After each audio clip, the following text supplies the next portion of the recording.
Good evening, and welcome to our race for, again, the hook route of our tournament highway to the Threemus zone. I am Bakashinobi, and I am joined by Lore Master MoToss. How are you doing this evening, MoToss? I'm really awesome. We're ready for this race.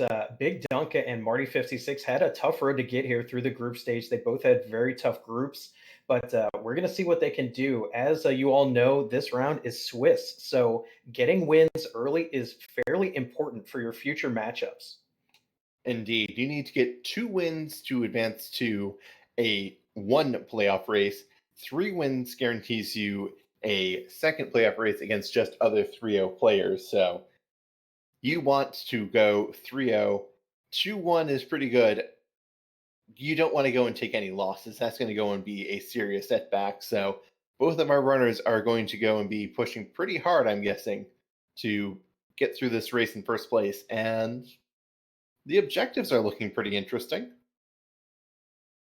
Yeah, we have Poydrak on the restream tonight, and X Pancras, our tracker, has already filled out the objectives for us. Looks like we're going to be perhaps conquering the Vanilla Ribbon Room, liberating Baron Castle, and completing the Seal Cave. So we have an overworld, an underworld, and a moon objective. Nice variety here tonight.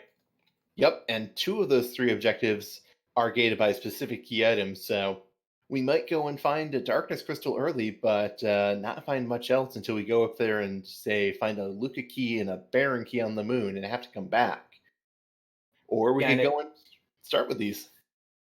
yeah, it's good to note that completing the sealed cave means you have to actually beat the boss there. You cannot use the warp glitch to just steal the key item. So all of our objectives today are behind either one or multiple key items. Yeah, it's going to be pretty excited because, as you said, that seal cave, you're required to go underground. You're definitely going to need either that magma key or hook that's guaranteed somewhere in the overworlds, and could go and lead to some interesting things. If it's a hook wrap, we'll get a darkness early, and we say find a Tella and take this Palom and a few other friends, go do a D machine grind and just slingshot them up to Z ready levels. Maybe you skip that hook route and try and go moon for a while. We can have Yeah, getting a Palom early is not going to be bad at all. You can get to some level 2 black magic fairly quickly, so we'll see who the second character is. That's going to determine what our players are going to do out of the gate here. Agreed. That second character is going to be very important. We do have the free characters on, so we'll be able to look around the overworld to see if there's any other characters we really want. We also have C Relaxed on, so Edge can go and be one of the characters that we pick. That's Edge is a really great character to go and find early on for dealing with the overworld. Definitely true. Marty showing us some Final Fantasy IX themed character names there, and it looks like we are getting underway. Kane is definitely a good partner to start with, and the Earth Crystal is a great item to start with. Oh yeah, in this situation, especially with the Kane start, I'm heading straight to the Troya Armory to see pick up any armor or weapons for him. Yeah, on these flags, we are on the T Wildish flags, which means that different locations have different weights for their treasure, and the best looting location in the game is that Toria Treasury, gated by the Earth Crystal. So we could see some pretty high-tiered stuff in there. But we do have Sparse 60 on, so we might see a whole bunch of empty chests and a lot of disappointment. That's right, and of course, chat, get your ratings ready. We'll see if they go right away, and we can start to see how you like this armory. Big Dunk is saying, I want characters. Marty's saying, I want treasure. Yeah, in this case, I mean, the treasure first play is very strong because you might not know whether you want to keep a character or not before you know what's in this armory. Especially if you find a Cecil, knowing if you're going to get something good for him right away or not can definitely change your decision making. Agreed. And we find Hallam the White Mage, or excuse me, Form the White Mage, and Young the Punch Mage in Mysidia. So maybe they're characters you want to keep, but neither of them are going to be doing a lot this early. Only a few treasuries, but there's a Gungnir Spear and a Rune Axe and Protect Ring. That Gungnir Spear is one of Kane's better weapons. It's not on the level of the Defense Sword or a White Spear, but it is solid. Yeah, we saw a ribbon there too, which is going to be great all the way to the end game with that high magic defense, immunity to status effects. Really awesome pickup. Yeah, that ribbon can go and make a Golbez fight a lot less tedious when it goes and protects you from the instant death, so you know one of your characters is going to survive. There's everybody's favorite old man, Intella, in the Baron Inn, so we know we will have access to Weak if we'd like to do that and pick him up as well as do ordeals. And finding a curse ring on the bookshelf in Toria, that is a very big pickup. Agility might be dark magic, but minus 15 to all stats really helps out some of that spellcasting. Yeah, so it looks like right off the bat, our players are going to have good access to a very nice mage-based party if they'd like to take it and put the work in to develop these characters. Yep, it's definitely something that's hard to go and leverage early because mages do require a lot of experience to have their best spells, but Tella and a Darkness Crystal, that's Machine Grind is a great way to get a bunch of experience. Yeah, and you may be thinking, but wait, the can't run flag is on, so how are you supposed to get D machines? Well, let me tell you what, where there's a will in free enterprise, there's a way, and we have had players figure out how to manipulate the D machine fight by counting steps and getting battles around Baron before heading into the Giant to get it. So that is not off the table here, and in fact, we've seen it done quite a bit in this tournament so far.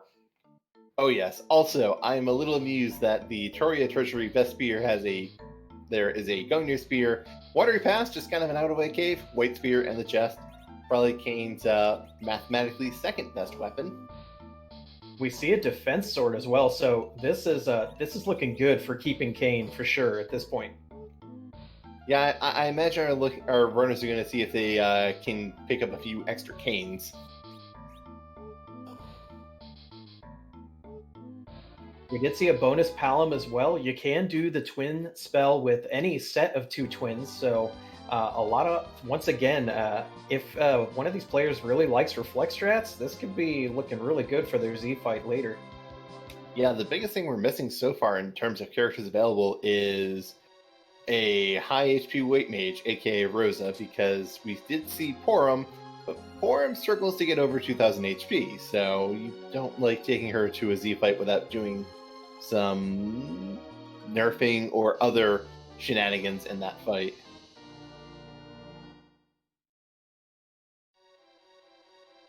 You can see bigdunka showing us the Damsian Armory. Not much to speak of there, just a little bit of regular pickups, but we are going to be looking for some money as well, though. So every chest is going to matter, even if it's not equipment they're actually going to use, because our characters or our players are going to want things like Bacchus wines, life potions, sirens. If they could get them, would be great.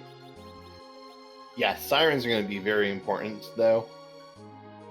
Maybe not super important if you're able to get that Talon in early darkness, but if you're trying to go and get through, say, a rude boss in the Fey March to get access to your darkness crystal, then those sirens are going to be invaluable to just get you the experience you need to get through some of those fights.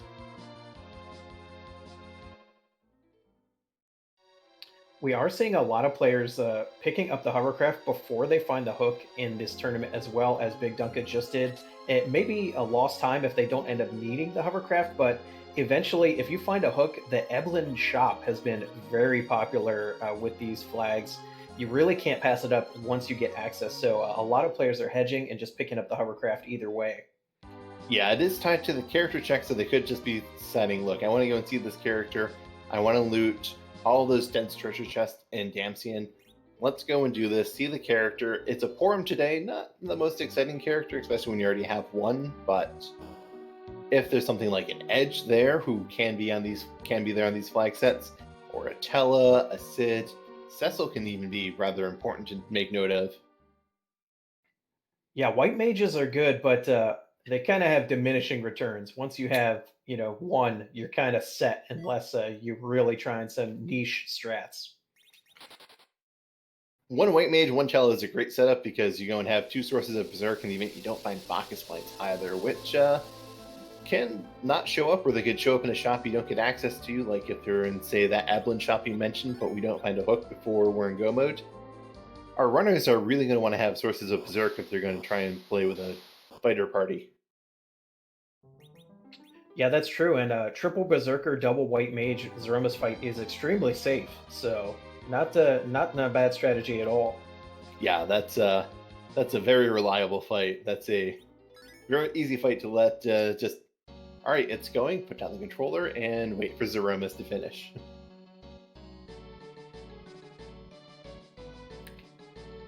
Marty is Marty, going to give us a peek of Hobbs here. And let's see. At this point, could be. Oh, it's another twin. Wow. Okay. lots of twins this seed, and we're seeing D-Lunars. It looks like Marty was more concerned with the knowledge of which lunar boss it was rather than, actually picking up a character, picking up some experience, which I agree with, because if that Lunar Sparkle is Wyvern, that is a big weight off your shoulders. Yeah, always check your lunar sparkles. You definitely want to know, even if you don't intend to fight the boss. Yeah, knowing where Wyvern is something that can be very important because, well, we've mentioned Cecil a little bit. Something that happened to Cecil this tournament compared to the Football Gauntlet is that we turned down the Manila Agility flag. So if you want to use Cecil, you'll have to be using him as your Agility Anchor. And when your Agility Anchor gets into high agility, things can get a little scary for you when you need to outspeed an enemy. Yeah, that's for sure. And anybody who has messed up agility anchoring in the Zeromus fight knows just how punishing it can be when you get a big bang followed by only one or two of your characters getting a turn and then another big bang. Yeah, that fight can go badly very quickly when your characters aren't taking turns. They can go badly quickly anyways, but not having a good agility anchor can really go and cause problems for you. Dunka not even wanting to know what that moon sparkle is, just resetting immediately. He could also be considering that, if he wants a third Pelham, or if he wants to go and slingshot a Pelham later, he figures, I'll just come back here and deal with it then. Well, that's important to note because we do have the buy flag on, meaning once you ditch a character, they're gone forever. And it has been extremely popular for runners to leave a character behind to save them in case they need to fix their agility later. That way they can automatically have a level 1 character in reserve sitting on the map waiting to be turned into their agility anchor. Yeah, that is... having that anchor in your pocket is such a big deal. And we are finding Bomb in the Antline spot. Definitely one of the more annoying bosses to go and find in this spot, because Bomb gets an extra 10,000 HP so she can go through her exploding script. In late game spots, it's not too bad because you're probably going to be able to go and deal an extra 10,000 damage while Bomb is trying to go through the exploding script. Here, this spot normally has 1,000 HP, so yeah, it's not going to do a lot, but getting through the fight regardless, just popping a lip bolt, taking out all the mini bombs that spawn afterwards, and we'll see what Marty gets rewarded with.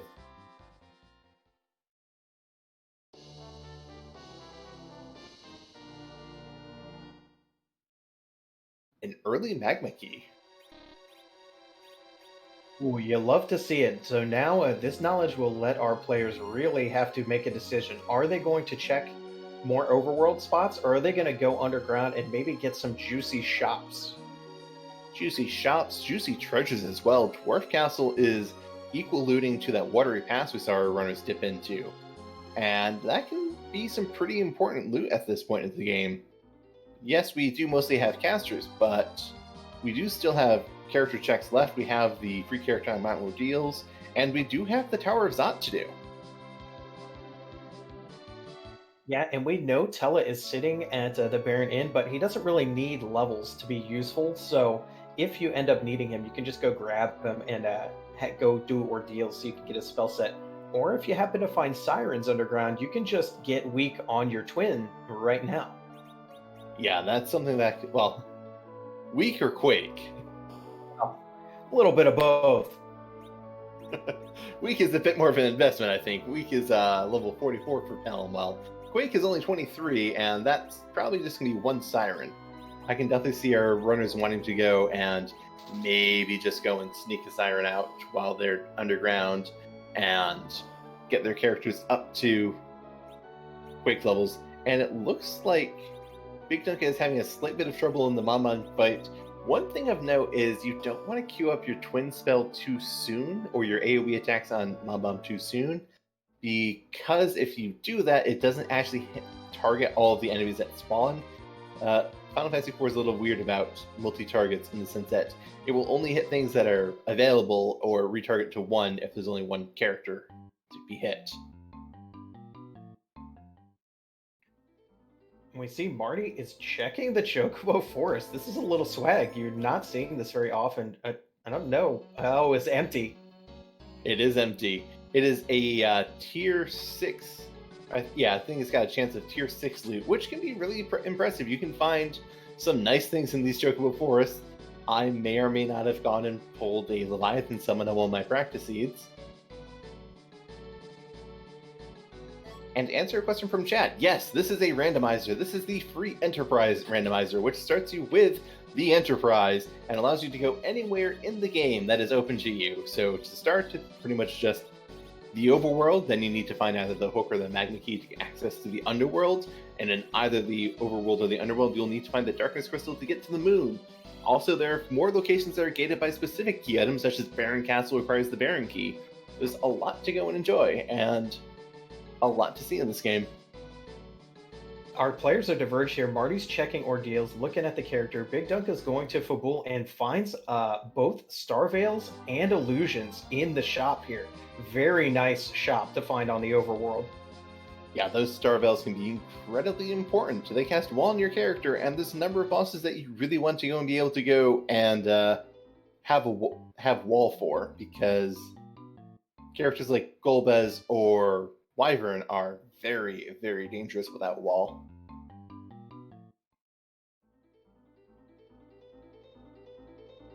Interesting to note that all three of the hook route matches I've seen thus far have been actually Magma Key seeds, so I don't know if this is just the game laughing at our tournament format. Maybe they're just trying to give the hook runners a break because they're not in for an easy time. And we do see Baigen is the boss guarding Tella in the end. That's it's not too bad to see Baigen at a 400 HP spot, because 400 HP is much better than anything else for Baigen. Baigen can be very rude and take a lot of time to deal with, and he's just going to keep hitting you because each of those arms are going to punch you. Plus, he doesn't wall himself until he gets hit with black magic once, but he's not going to be able to eat even a single black magic spell here. He'll just die. And Baigen is now bygone. Oh.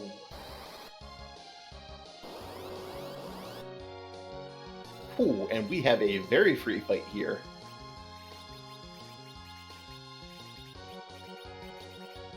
This is very nice to get basically a free key item and character here in the Baron Inn. We do have a Rune Axe as well, which I noticed earlier, but I wasn't really thinking. That's quite useful for a number of bosses that are still in the rotation, and Kane can use it. Hell, also 2 Canes. Yeah, the Rune Axe does bonus damage to mage-type enemies, which we've got Ashura, Maga Sisters, and the Baron Guards all qualify as those types of enemies. Very helpful.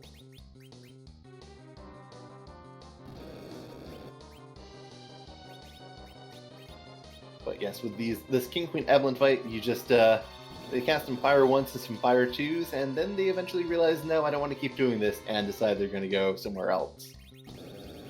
Ooh, it was good. Bigdunka finding CPU at Fabul Castle and almost ate some Globe 99s, but was counting the HP and knew that the main CPU body was going to die the next hit. Always an important thing to take note of. You can't go and get a peek as to what the total HP is here if you don't have all the spots memorized, but instead, Remedy, the thing that the Defender node cast, heals 10% of the CPU's maximum health. Also, finding the Adamant at Fabul, that is a good pickup. That is 1/2 of the first objective, Forge the Adamant, or Forge the Lemon Sword with the Adamant. It does require you to get access to the underground, but we have the Magma Key, so that solves that problem as well. It's very nice to know that we're just 1 key item away from any of our objectives now. So this is very nice.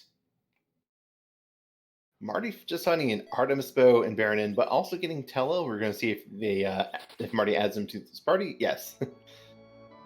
Choosing to get rid of one of the Palums to make room for Tella. Definitely an understandable decision when you have all those weapons for Kane and still want to keep a white mage. And we can expect with that Tella pickup, Marty is going to head to Ordeals because Tella is not great for Underground without access to his full spell list. So we'll see if he wants to check some shops first Underground or goes to power that Tella up. Yeah, that's definitely a very important decision for Marty. Big Dunka is choosing, all right, I've done enough overworld, let's go and peek the underworld and see where I want to go. 17 minutes Underground, not shabby at all. Oh, that's definitely a pretty good feeling. There's the free check in Feymarch, and then there's also that Sheila 1 item where if you go down to the bottom of Stealth Cave, talk to Yang into the bed, and go back up to the overworld and speak to Sheila in Kabul Castle, she'll give you a key item. Jasmine89 in chat saying, is Tella helping Kane to keep the kids in line, or is the old man just one other person Kane needs to keep an eye on? Well, considering he forgot every spell he learned except for the first level black magic spells, I don't know if he's going to be too great helping watch those kids. Tella also kind of goes and loses track of his objectives when he's gets a bit heated, so he might also need someone to say, no, Tella, we cannot go and get revenge on Golbas now. Please wait. Ooh, and Marty finding Wyvern in the first spot of Ordeals. Using one Star Veil, we're going to see if that's enough. The magic power here isn't that great. And still doing 4,000 damage, shaking out the rest of the party, but one Kane survives, and that's enough to get through the fight. And you know, if you're gonna see Wyvern, it's nice to see it at a kind of slower spot there. It stinks that you do have to take that almost party wipe in order to power up your Tella, but I'd rather see Wyvern here than a lot of other spots for sure. I agree. It also kind of hurts that Marty had to use so many life potions because tents don't revive people when you use them. Only cabins do that. And you start with 13 or so, which is a pretty decent number, but going through 4 of them, can burn through them very quickly.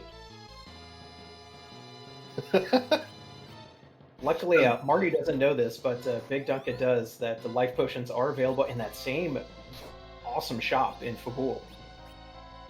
I imagine he's going to go and be pretty interested in that then.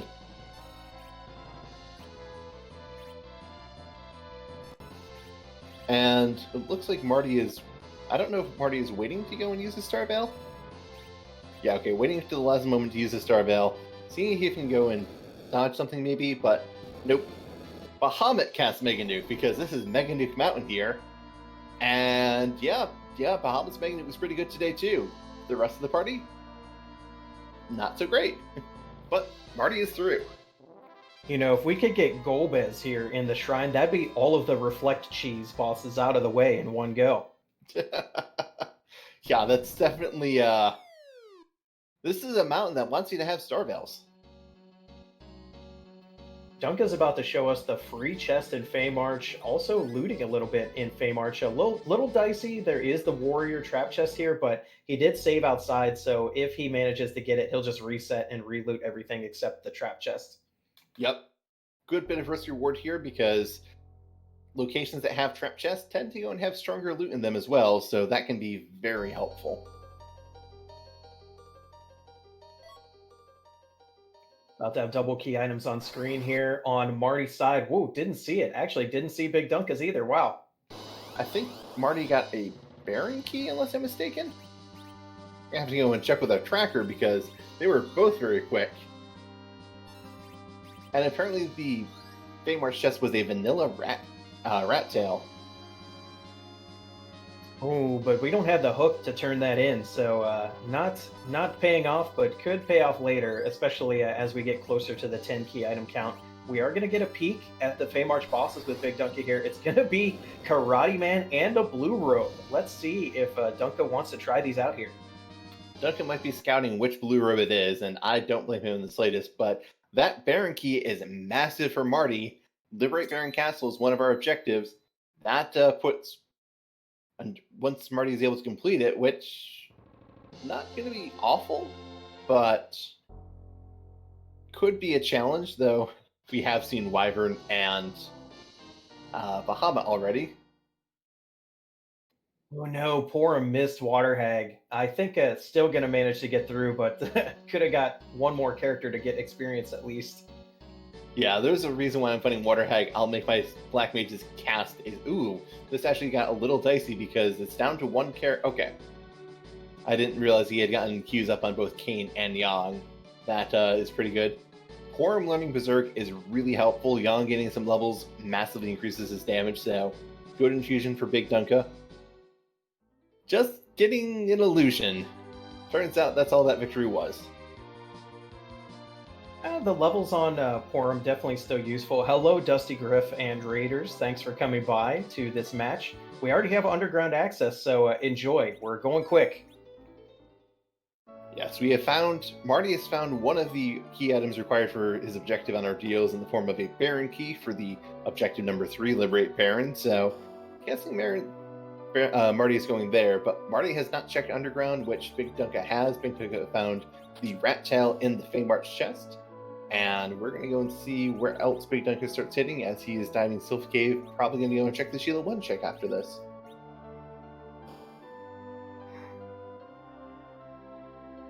We found some great weapons in the Baron shop, but Marty has no need of that because his canes are already fully outfitted. Yeah, the seed has decided, hey, do you want to have a decked out cane? Would you like to have 3 decked out canes? Because if you can find enough canes, you can have as many decked out canes as you really reasonably want.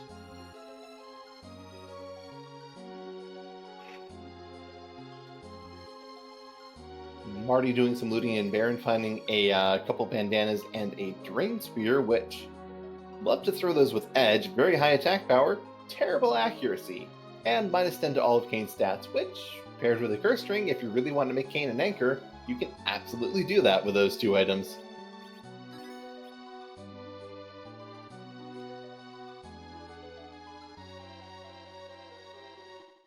Now Big Dunka is going back above ground to do the same Baron in check that Marty did, so we'll see if he also goes to Ordeals to find that Baron key. That would be very fortunate if Big Dunka actually goes that route.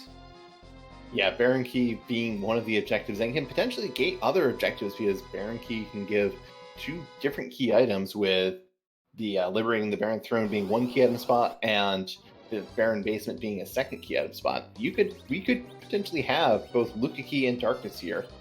Probably not likely, but it is an option. Marty blowing another lit bolt here manages to get rid of the front dolls. Doesn't have the hourglasses that Big Dunka had access to though, so it's gonna risk a combine here. Uses a grimoire to try to get through it without wasting that time with the big doll, and manages the Leviathan, gets rid of him right away. That is a lucky pull because you can get anything from Chocobo to Bahamut. Leviathan is probably the 2nd strongest thing you can pull there. Yeah, that's a relief. Marty was not in danger of dying from there. It just would have wasted a little bit of time. Yeah, the big doll can definitely just take so much time from you as well, with the forming animation, the punches, the charm that you have to deal with. There's a lot of annoying things that it can do.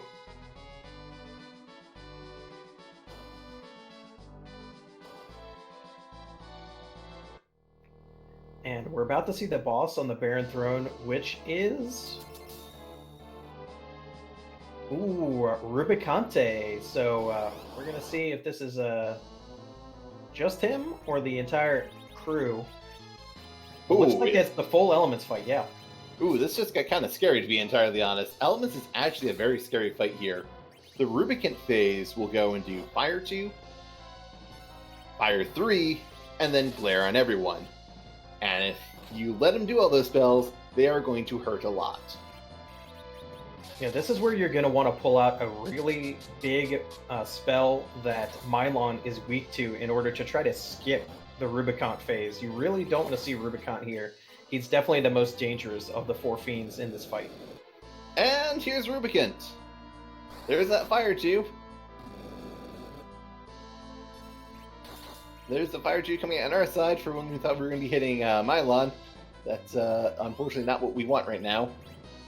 Yeah, that's a mean trick that the game played on you, because Mylon is weak to Holy and Fire, but then if it switches to Rubicon, he absorbs White in this position as well. So Yeah, and there's a glare, and Marty is unfortunately not standing up to that look.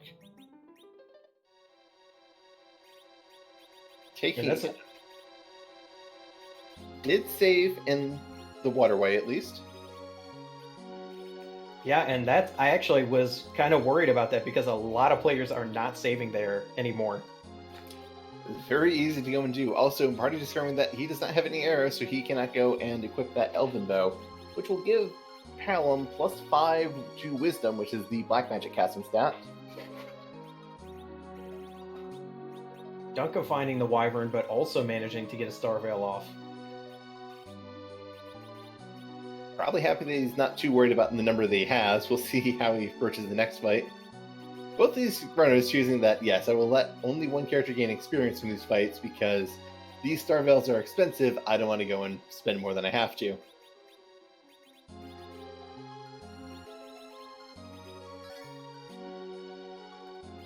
Yeah, at this point, these fights don't give enough EXP.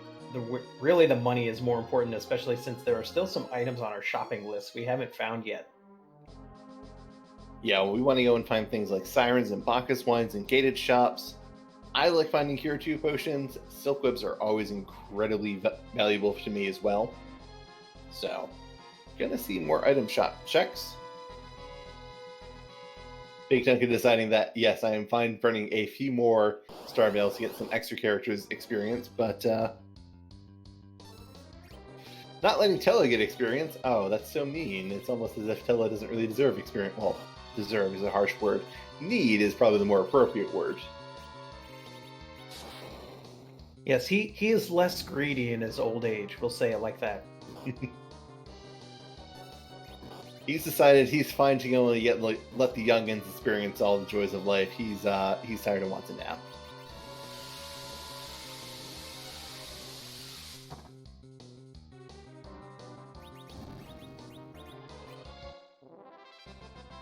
And Marty getting another good pull from his Grimoire, getting a Shiva this time instead of the Leviathan. Still enough to take out the back dolls and let him forward. I am curious how he's going to go and deal with the Elements fight. Choosing to go and check these chests here to see if he can get something good. Not probably what he's looking for. Going to check some of the other chests. Again, gated locations have stronger treasure, so good things to find here. And with bigdunka's current party makeup, I can expect he will be heading straight to Baron after this in order to get this objective out of the way as well. So we'll see how his strategies manage to get through this Elements fight at the throne. Yeah, he does have the advantage of having the extra boost of experience on Yang and Porum, so could go and give him a bit of an edge. We'll see. A bit of an edge, but there's no edge here. And Hero is just trying to sneak that in. Yeah, Yang's already got 1,000 HP on bigdunka's screen, and remember Yang's kind of offensive power is directly tied to his stats. His damage calculation's a little different than the rest of the characters, so he can output quite a bit even with no claws at all. Yeah, and his elemental claws being able to go and do double or quadruple damage to different enemies based on their weaknesses can be massive. We'll see how well this goes, but Marty is in for his second attempt. I wonder if he's going to... There's multiple ways to go and deal with elements. Choosing not to do direct damage for the moment with the front cane. I wonder if he's going to go and pass around to Tella and have him throw a big fire 3. He's casting Wall on Tella, so we're going to go and see Reflect strats, not only for Zeromus. Yeah, and you know, honestly, Mylon phase of this fight isn't very scary, so an alternate strategy here could be to bluff a Palom up as well, and then just cast a real fat Fire 3 onto him just to skip the entire rest of the fight.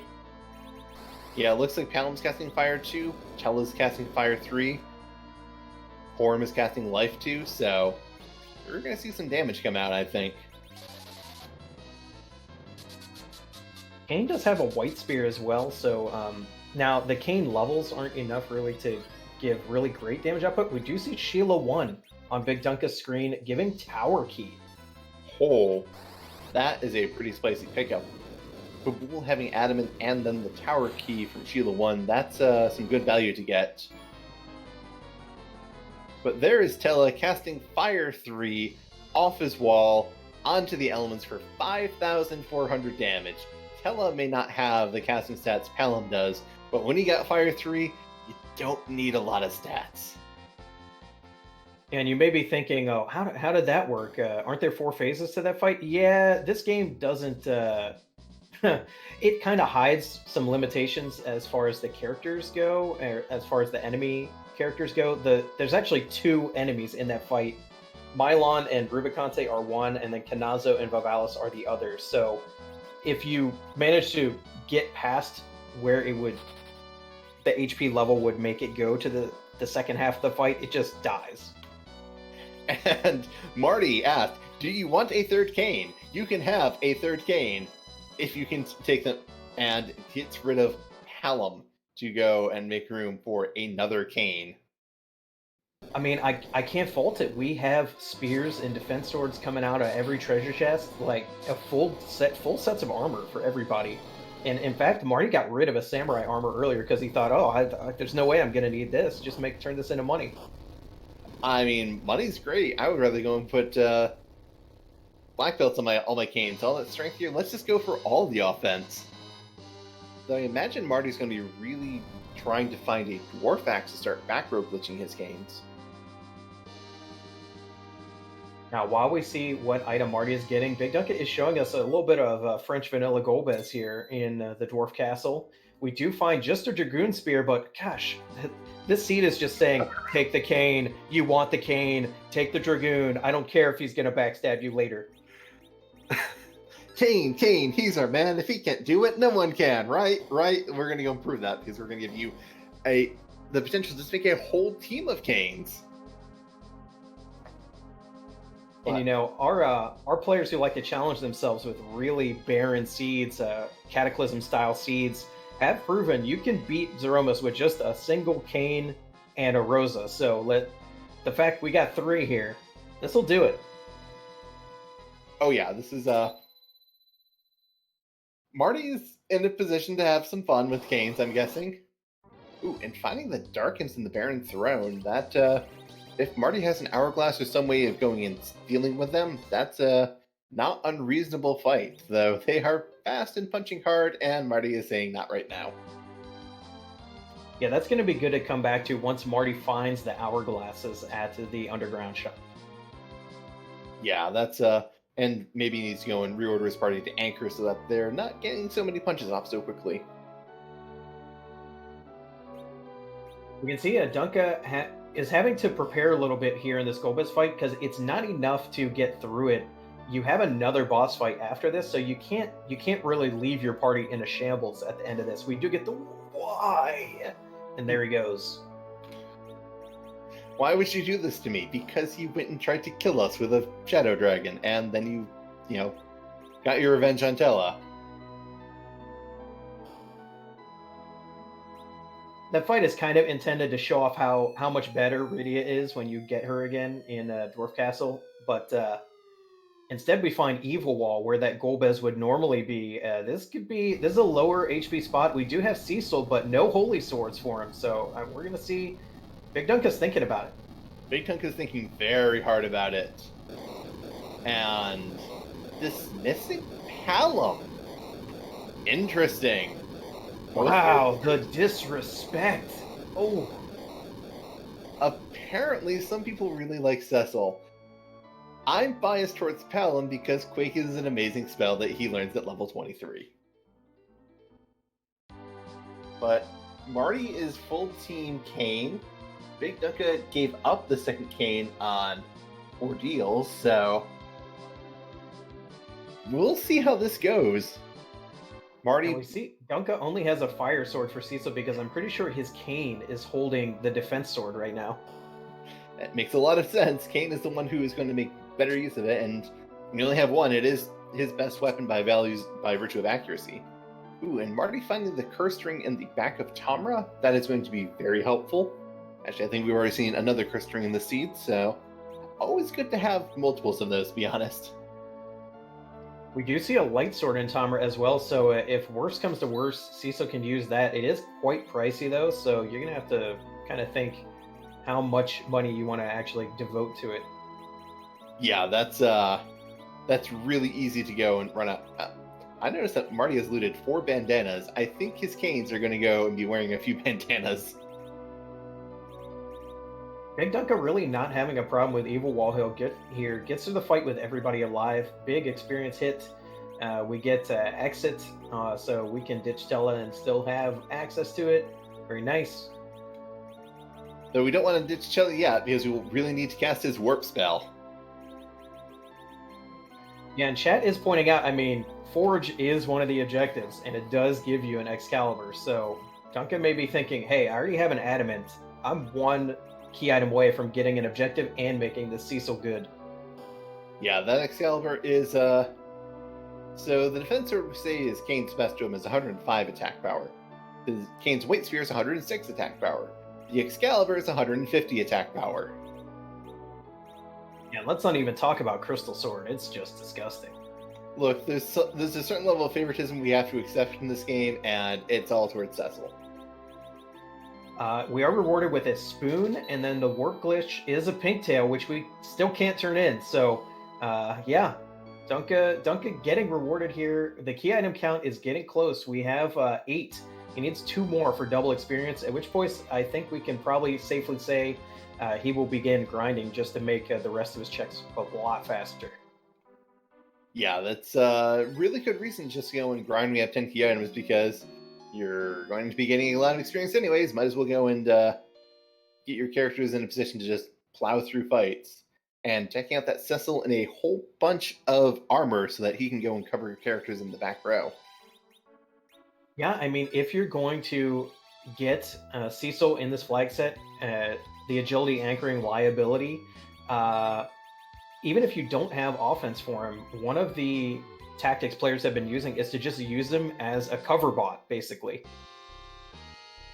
Turns out, it's when you have a character who can wear heavy armor and protect everyone else on the team, they're still a good character if you go and set their agility to -20. Yeah, you only need 1 turn to activate cover, and that's good. Big Dunka going and getting an alert. We do not have edge, so we cannot get sirens from these. So he must be looking for treasure here. Seems like he's really hoping to get some form of weapon for Cecil, I'm thinking, because these drop chests can have some pretty good stuff, and that good stuff can be an Excalibur or a Crystal Sword. Meanwhile, Marty's retracing Dunka's steps in Dwarf Castle and re-showing us the coffins in the shop there, is actually selling some stuff in order to get at least a few, big stack of 10 coffins. That can be for a lot of reasons. We still have bosses in the rotation that can get hit by them, for one thing, and also if you get sirens, it makes your grind fights extremely fast. Yeah, just coffins cast the instant cast fatal on an enemy that always hits as long as they're not immune to it. So yeah, those are really handy to have. That can also make those Dark Imps and Barren Basement a lot easier to deal with. Can we please get your Rydia emotes in chat if you have them? She is not appearing in the seed yet. We did have a Bahamut summon from that trap chest, but that's going to just turn into some money for Big Dunka now. Well, we still have Zot. That could go and have Iridia. There's 2 characters there. I mean, if you go to Zot now, do you take Rydia? Even if you have a Bahamut? If I have, yes. I have Tella. If I can get through things, she's gonna get.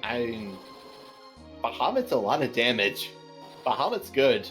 You take Iridia, and then you go and find another character to replace her with later. There's a Palom on Mount Hobbs if we want to go and do a slingshot later. There's other characters on the Lunar Dais and at Package and at Hook if we need to find them. Dragon God pulls out big numbers.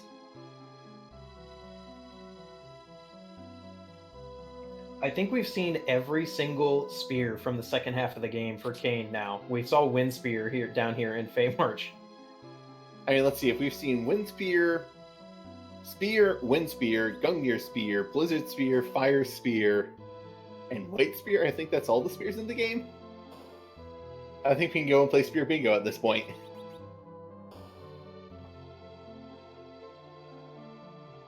Dunka doing the classic strategy, gonna go to check the top boss in tower before doing the cannon room. This is in case the top boss actually gives you a progression and you figure out you actually don't need the cannon room. Yeah, I think in this case it doesn't really matter because we're at least 2 items away from go mode. We at the very least need a way to the moon, and a Big Duncan needs either the Darkness Crystal, the Legend Sword, or the Luca Key to finish another objective. And with 2 more objectives to finish, you're going to need 2, so it's not the worst thing to hit that room on the way up in this case. But hitting it, it's also something that's just maybe an ingrained habit because there's not very many times where you need this many key items. Yeah, and you know, Dunka has that Baron key and hadn't gone to it yet, even though it's an objective. I can only think that's because he wants to have enough levels to also do the Odin spot at the same time and get a 2-for-1. We do see a moon sparkle here at the top of tower. Dancing sparkles about to show us the boss. It's not Wyvern, is it Ogopogo? It's Pale Dim. Big Dunka has not done Baron Castle and thus does not have the Dragoon Spear. Because Pale Dim's earned a Moon Dragon, and yeah, Dragoon Spear does good damage against dragons. Yeah, out of all the moon bosses, I like to see Pale Dim the most, even though he's slow. No pun intended. He's certainly not quick to tan, it seems, but he is interested in just throwing out punches and slowing you down if you do anything other than, well, if you hit him. Anything that's a physical attack but not the fight command, he doesn't care about. Marty actually getting all of his canes to act first, so may be able to actually get through this water hag with experience going to all, if not most of his characters. Yeah, he might go and get 1 punch to knock down a character, but he likely his characters are going, so I think he's set. I think he's got all the characters queued up before Water Hag could put in any actions. That's going to be a nice bonus for Marty versus Dunka on that fight. It's nice to get the experience, especially for who we're calling Aiko on his screen, get some spell list. I'm amused because Aiko is supposedly the dedicated white mage, but has more, and I don't know, she's supposed to be the summoner, but she has the better white magic compared to Garnet, who dresses as the white mage but has more and better summons. Listen, don't bother those Final Fantasy IX developers, none.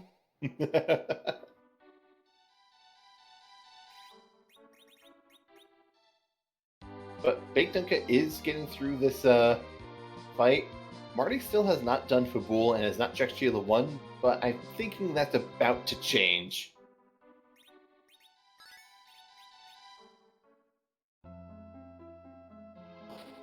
Yeah, I mean, it's really, even with a Dwarf Castle sitting there with the double key item check, it's really hard to leave the Fame Arch chest and the Sheila 1 check on the table when they're free. Yeah, that's something that you can feel a little okay about when you need 2 or more key items, but it's definitely got to be weighing on Marty at this point. The Adamant and the Tower Key, and we'll see where Marty goes after this, because he still has Dwarf Castle to do compared to Big Dunka. Though Big Dunka has not done Baron Castle, which Marty has, so different things hanging for both our runners. Yeah, the only thing is when Dunka goes to Baron Castle, he's already going to have hourglasses, which means he's going to probably be able to one-shot the Odin spot and show us what's there as well. Very true. And Big Dunka being very quick on his menus, and I did not see what that item was. I blinked and saw the menu closing.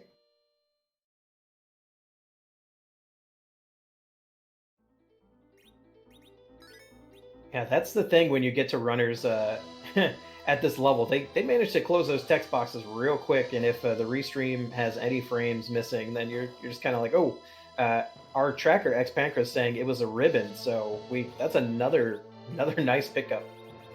It's a nice pickup, though. It is that's a fair amount of time in that Paladin spot and in that Paladin fight, and that's not a big reward for it. Valvalis here is kind of a nuisance because Valvalis is not the. You just have to do a few hundred damage, but when she's got the evasion going, it can be actually somewhat difficult, but not very difficult for Jan. Interested to see if and when Marty dives the tower.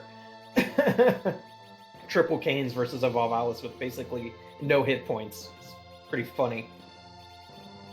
That Valvalis, you walked into the wrong room, but I was standing here first. X Pancras, our tracker, saying she can't do anything.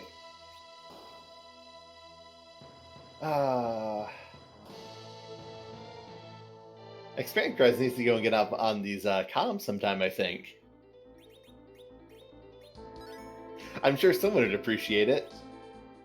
If there's anything I've learned about the free enterprise community in the couple of years that I've been paying attention to this game, it's that we love puns. Love. Quote? Air quotes? Hey, I love them. They're great. I don't see anything punishing about them.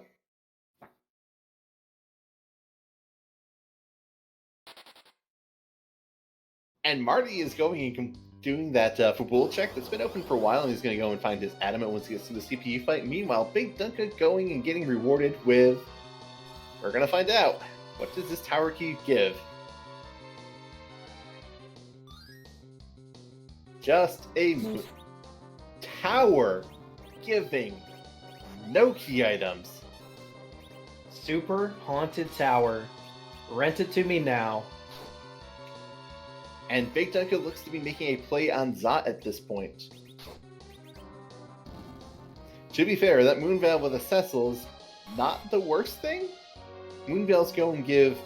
They look like they just do the same thing as a Starveil, except they also give you something called the Barrier status, which makes you functionally immune to physical punches.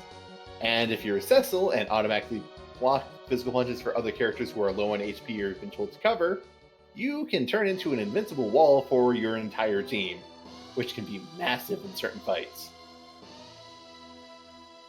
Yeah, and they're a pretty rare item on this this flag set as well. So I'm interested to see, number one, what these characters are, and number two, what it's going to give us, because we're increasingly running out of spots to check now that we know that Tower is a complete bust. Yeah, I think we have not seen an Edward this seed, have we? We have not, and I gotta imagine that Dunka is gonna do Baron after Tower, just because that's where you end up once you're done. We do see Twin Harp from Sheila. I think that was that was the Tower key again. Yes. I got too excited. Calm down, we haven't seen it yet. But, you know, I hear there's always value in the Flame Dog chest. Do you agree with that? It's a trap chest. It takes some time, but it does have a good chance of giving a good key item. Not today, but it does have a good chance. Or not key item, just a good item.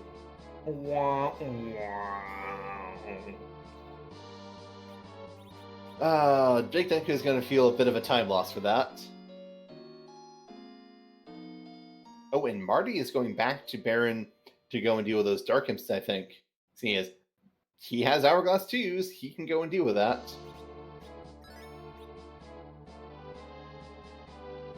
Well, unfortunately for bigdunka, he also has the option of just simply buying more, which might go and make him be a bit less keen on that.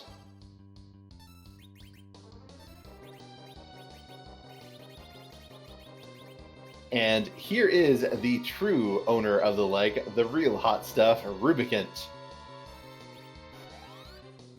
The real hot stuff. You get it? It's because he's the fiend of fire. Hey, now I've been burning to go and throw that one out whenever I can.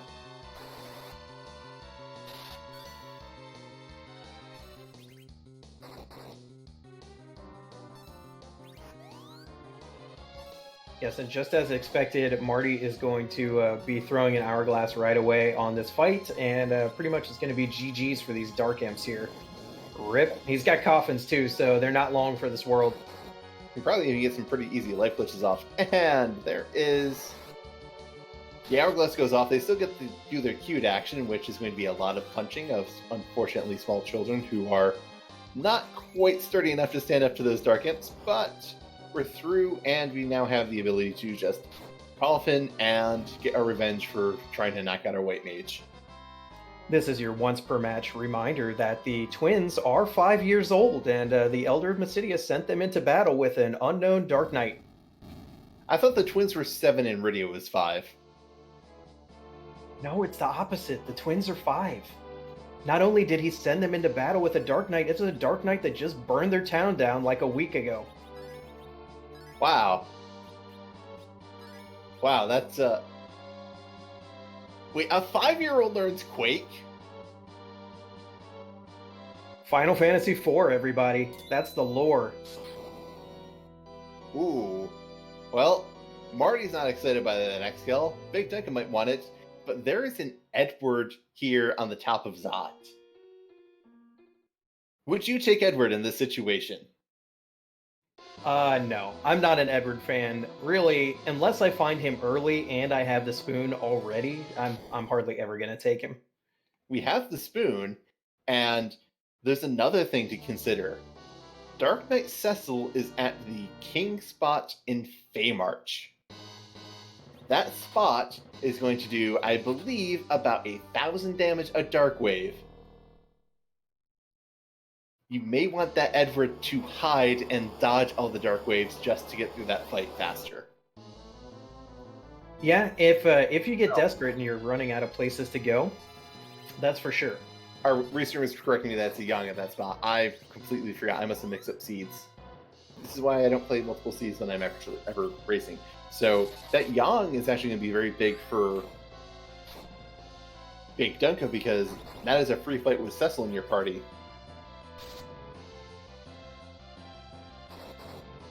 Yeah, so Dunka's definitely. I really hope Dunka actually checks Baron afterwards because getting down to that Excalibur is definitely going to make the rest of the seed definitely nice for Dunka. I agree. Also, I believe we've confirmed at this point that the only place darkness can be is behind the Young in Feymarch. Because we've checked Tower, we've checked Baron, we've checked... Oh no, excuse me, we're checking Zot now, so Zot can still have it as well. Yeah, we're running out of key item locations. We need progression somewhere coming up. And we know that the Luca key can't go... I mean, we can warp glitch to it, and we've already seen that item, so Luca key is not going to go and be progression if we find it anywhere. It's going to be an objective, but it won't be Darkness Crystal progression. Marty with the swag pig and tiny strats for Golbez. You can status effects in this game are kind of have a priority level, and you can't get hit with paralyzed while you're piggied. We do find a pass from Zot, so won't have to dive the moon to get to Zeromus, but we need that Darkness Crystal behind Karate in the Feymarch. That's pretty much confirmed now. Yeah, it could be Darkness directly, or it could be a Twin Harp or Hook that leads to... Or Pan, excuse me, that leads to Darkness. Yeah, whatever it is, we got required Karate. Achoo! And that's going to be a lot more pleasant for Big Dunko than Marty, though. Marty has an Excalibur. He might be really tempted to just pick up Cecil because, hey, he's in there.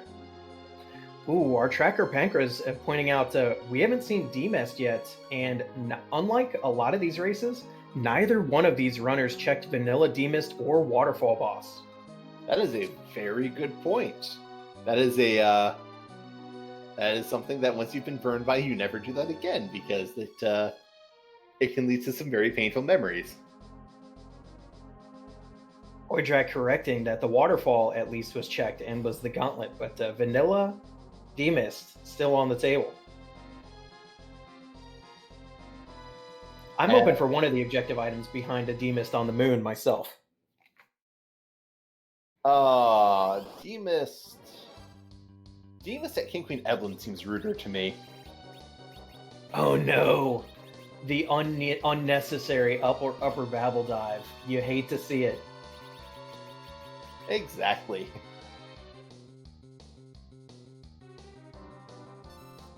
And Big Dunka queuing up an Hourglass and a Grimlock to deal with these dolls, potentially, while Marty is going to see Cecil, and this Evil Ball is going to decide, does he add Cecil to the team? No! Marty does not take Cecil. Yeah, not even with the X-Cal in hand.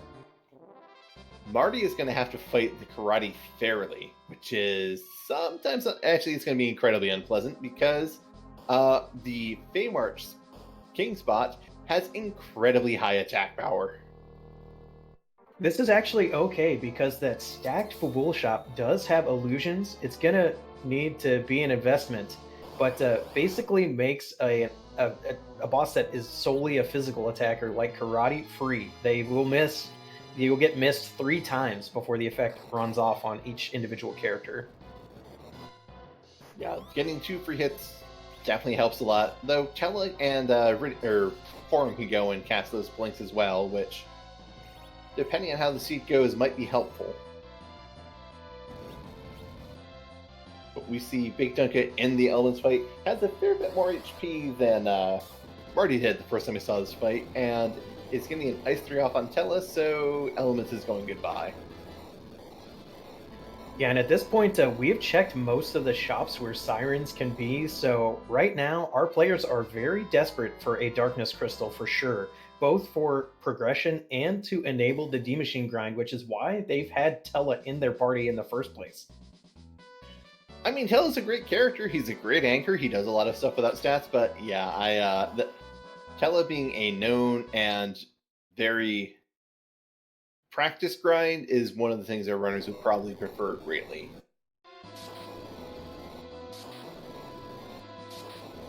And Marty getting his pink tail, and is going to be also getting his spoon.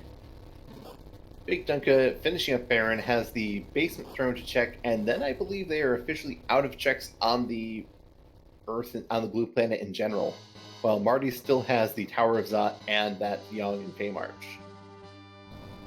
That's right, Dunka has now completed Objective 3, so we are basically at key item and objective parity for our players now. What is left is the karate fight in Feymarch, or a D-Mist hunt. Those are the only potential key item spots we have available to us. Big Dunka is going to do the Baron Throne. Marty has Tower of Zot or Feymarch. Big Dunka also has the Feymarch King fight as well. Oh right, Marty also has Tower, which there's going to be a fair amount of time taken out for Marty to go up this tower and deal with Paladin, though he will probably have a faster Paladin fight with that Dragoon Spear. Yeah, it's unfortunate that we know that this is a strikeout, but you really can't leave a 2 key item check on the table if you're Marty in this situation. Definitely. It is. That is a hard check to go and pass up. And not so hard check to pass up for Big Dunka. The Dark Imps are going to be quite free.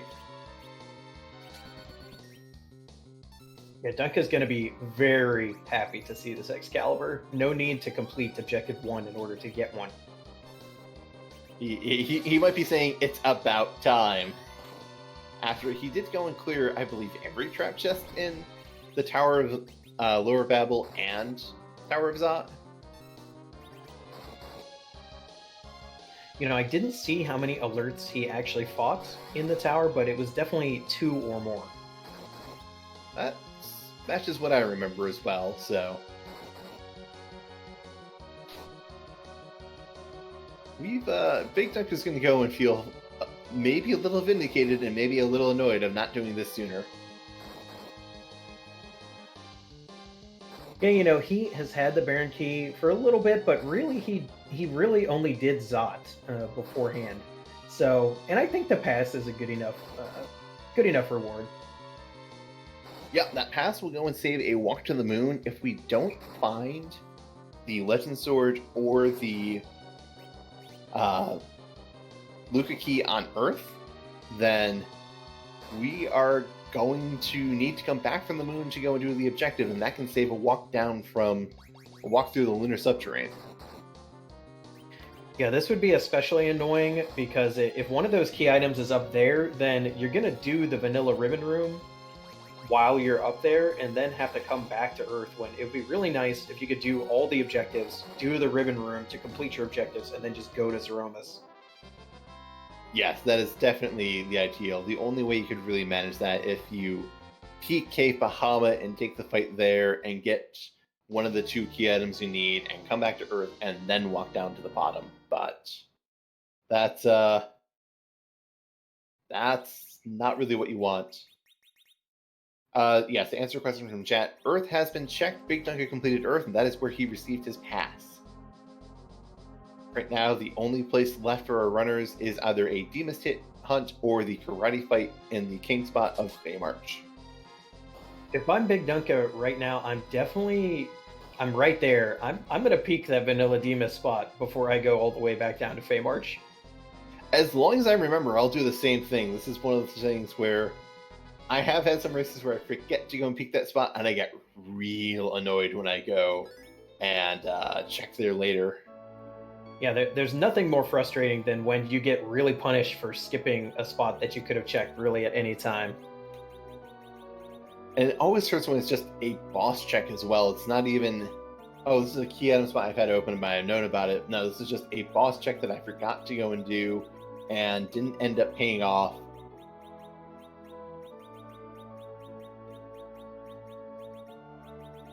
We still only have one more shop that we haven't seen as well. I don't think either player went to Silvera, but we also have the shop on the moon once we get that dark crystal.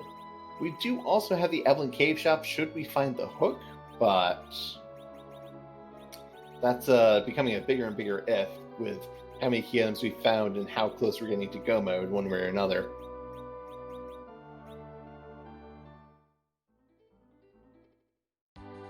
We're actually putting some equipment on Tella here.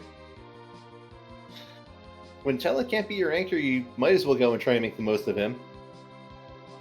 And Marty's finding that ribbon and is going to be going straight down.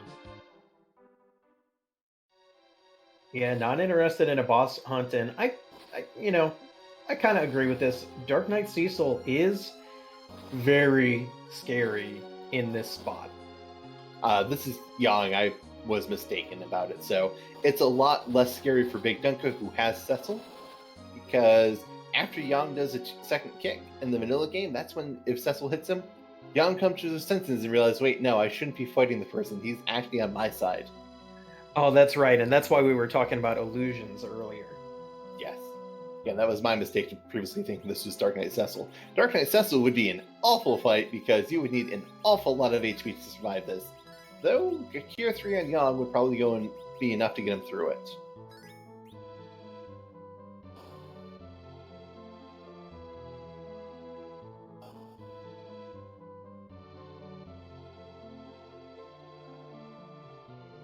So we'll see how Duncan deals with this. It looks like he's pretty confident.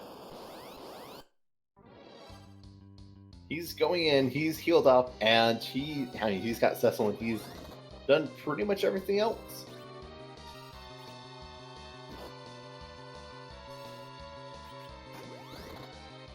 Yeah, actually not even bothering to blink is just gonna... There's the second kick, and we have some characters go down, but there's the ouch! Goodbye. And now Big Dunka is... If we don't see darkness here, we are on a Demus hunt. We're not on a Demus hunt, potentially. Cool, so Darkness Crystal unlocks a lot. We do have... Moon bosses can have key items in this seed flag set, so that's going to be unfortunate because they, depending on what they are, they can be very tricky, and Dunka may not have the levels for it. However, Darkness Crystal does also enable access to the Giant where we can get our D machines on. So Dunka's going to raise the whale. We're going to see if he goes to Baron, then he'll be setting up for a D machine grind now. And if he goes to the moon, then he'll be trying something else. Yes, that's going to be a D Machine is a good, solid grind. Seeing the Moon character, I would probably do myself just to see if you can find something interesting up there. A second Cecil would probably be the favorite thing for me to find, because if you have multiple Cecils in your party, the one in the highest priority slot is your anchor, and you can go and do some very, very sneaky things with that.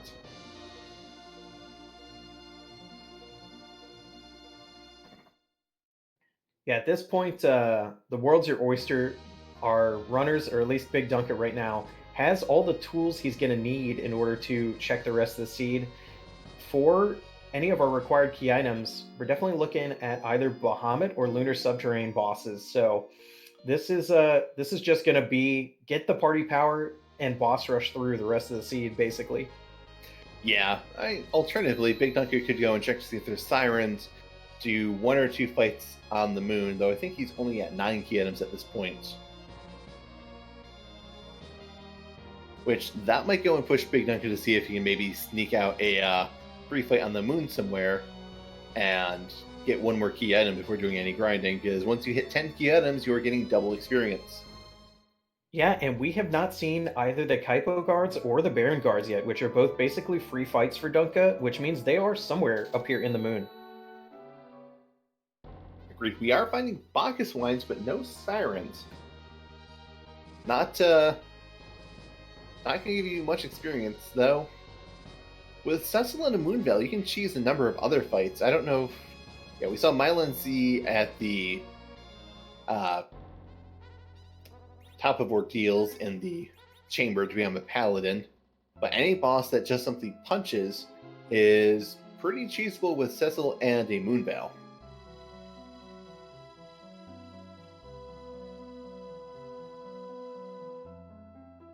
To answer a question from chat, speaking of flags, how many characters does the Permajoin flag force at the beginning? You start with 1. You are forced to take whoever the starting character is, but you do not have to take the second character. Also, the table flags, which do have Permajoin on, takes off C-Buy, so you can dismiss characters and then pick them up later. Ooh, we get Ashura at Bahamut. This is, at the current levels for Dunka, this is pretty spicy, but there are some ways you can kind of cheese this boss a little bit, and I'm thinking he did not hesitate to come to this battle, so I'm thinking he's feeling good about being able to lock her into life spelling. Or he's going to go and cast Wall and see if you can get it so that that never runs out. One of the things that happens is if you go and have too many things happening and don't give the ATB system time to functionally check certain things, statuses can never run out sometimes. So that wall counts as a status, and if the game has too many actions occurring, like, say, Ashura constantly taking a turn, that wall can just last forever.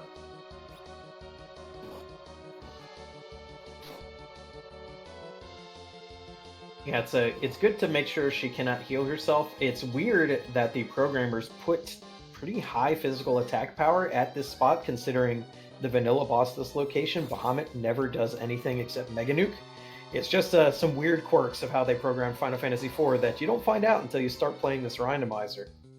Yeah, the bosses that never physically attack but only use magic, just decide, yeah, let's just give them max attack power or something, some really high attack power, why not? What's the worst that could happen? It's not like there's ever going to be a situation where a boss in this location is going to have a physical attack. Wait. Yeah, one of the most rude examples of that is the final boss altar in the Lunar Subterrane, where normally we would have Ogopogo, has actually ridiculously high magic power. So if you get like a Magus Sisters or some other magically attacking boss there, it can be real risky. Yeah, and Marty is through Tower of Zot, finishing off the Antlion there, while Big Dunka, the amusing thing to me is that, I thought he was trying to cover stress, but no, he's just simply Berserk Cecil, so Cecil is not going to be covering anyone. But Berserk Cecil, I'm guessing Berserk Cecil has an Aegis shield because he's taken 234 damage from these punches, and I also saw him take 81 damage. And there's very few ways you can go and take that little damage in the spot without having some massive defense.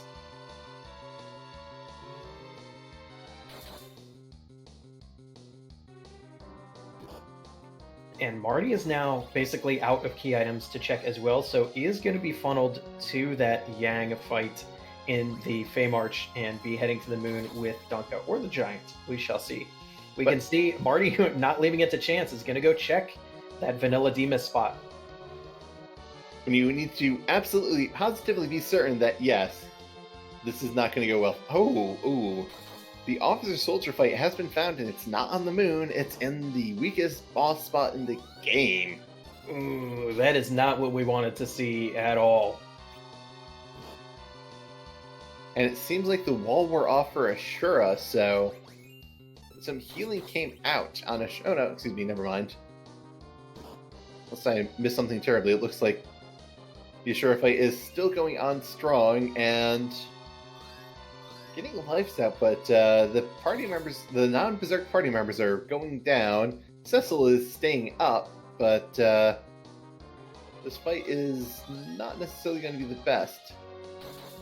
Yeah, we have some risk here because the wall actually did run out, and Duncan managed to recast it, but oh, never mind, she's gone. Okay, so it probably did. So another thing about Ashura, after you do a certain amount of damage, her healing kind of overflows, and she starts healing MP instead of HP. But we find the hook. That is 2 key item checks. I would not be surprised if Big Dunka goes back to Earth to check that, because Big Dunka has not dove the moon yet. And if he can go and pull a Luca key or a Legend Sword off this, he can just go. He can go down, grab that, finish an objective, come back to the moon, dive to the ribbon spot, and have a crystal. You know, some people say that there's always value in Cave Bahamut, and I just gotta say, we got a hook on the moon. We got a hook on the moon. I feel like this is an awkward time to profess my ignorance of music.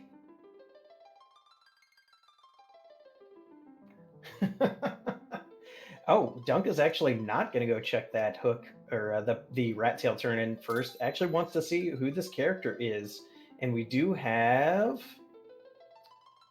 Oh, it's Rosa. And Dunka has not grinded yet, so I can definitely see him taking this Rosa. And when you're more than 5 levels behind the median of your party, you get double experience as well.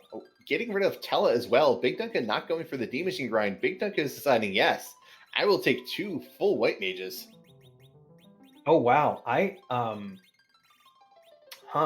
A Big Dunka does not have access to weak yet, which is pretty much a requirement for the D machine grind. So we haven't found Sirens yet, which means he's going to do a completely different grinding strategy. And Big Dunka is just going down. He is not going to go and check that Evelyn shop that opened up with that hook, or the rat tail to see what the key items are there, or the pink tail to see if that gives something incredibly strong. He's just going down. He wants a completely objective, and he doesn't want to gamble on waiting on a cutscene and seeing if he gets the important key item from rat tail. He just wants to go to Ribbon and probably get some stuff done. Oof, this is a risky maneuver, and I mean, to walk all the way down there and perhaps only get the knowledge of what the boss is, and not even be able to get rid of it. Yeah, that's he does have the option of simply turning on encounters. He has some hourglasses, so he can go and just take some random fights and get experience that way, but Big Dunka is certainly not high on levels, and Rosa is not high in experience either. Double experience is an option, but you're going to need to be able to beat fights, and this team is probably pretty weak for this. Most fights we're going to see here.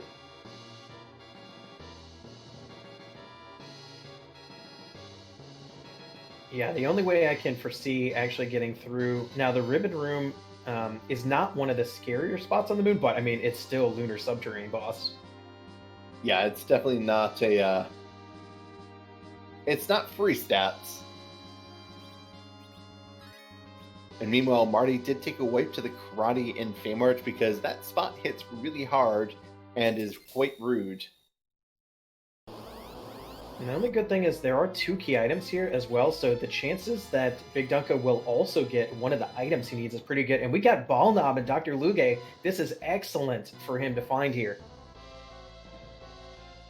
It's definitely a lot of HP to chew through, but it's going to be split up across 4 different fights. Well, 4 different enemies, 2 fights.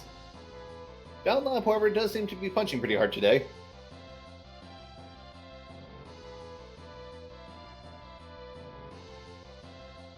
Yeah, and it's not like bigdunka's fresh Rosa is going to be able to help him out here. She's got no spells to speak of, no attack power, really not even any equipment on yet, so... Yeah, to answer question from chat, no, this fight is not free. Balnob's going to punch. Dr. Lugate's not going to do much right now, but once either Balnob or Dr. Lugate goes down, if Dr. Lugate goes down, Balnob's going to explode for his remaining HP, and if Balnob goes down first, Dr. Lugate is going to control Balnob, turn into a new monster, and then explode for however HP that monster has left. And yeah, there's definitely some teeter-totter balancing to be done, especially in the first phase of this fight. Second phase, pop some illusions, you're good to go. I mean, second phase, the laser goes and is the big source of damage because that does damage based on Dr. Lugate's HP. So that because it's split up across so many, it's probably going to be awful, but it is probably going to hurt a fair amount.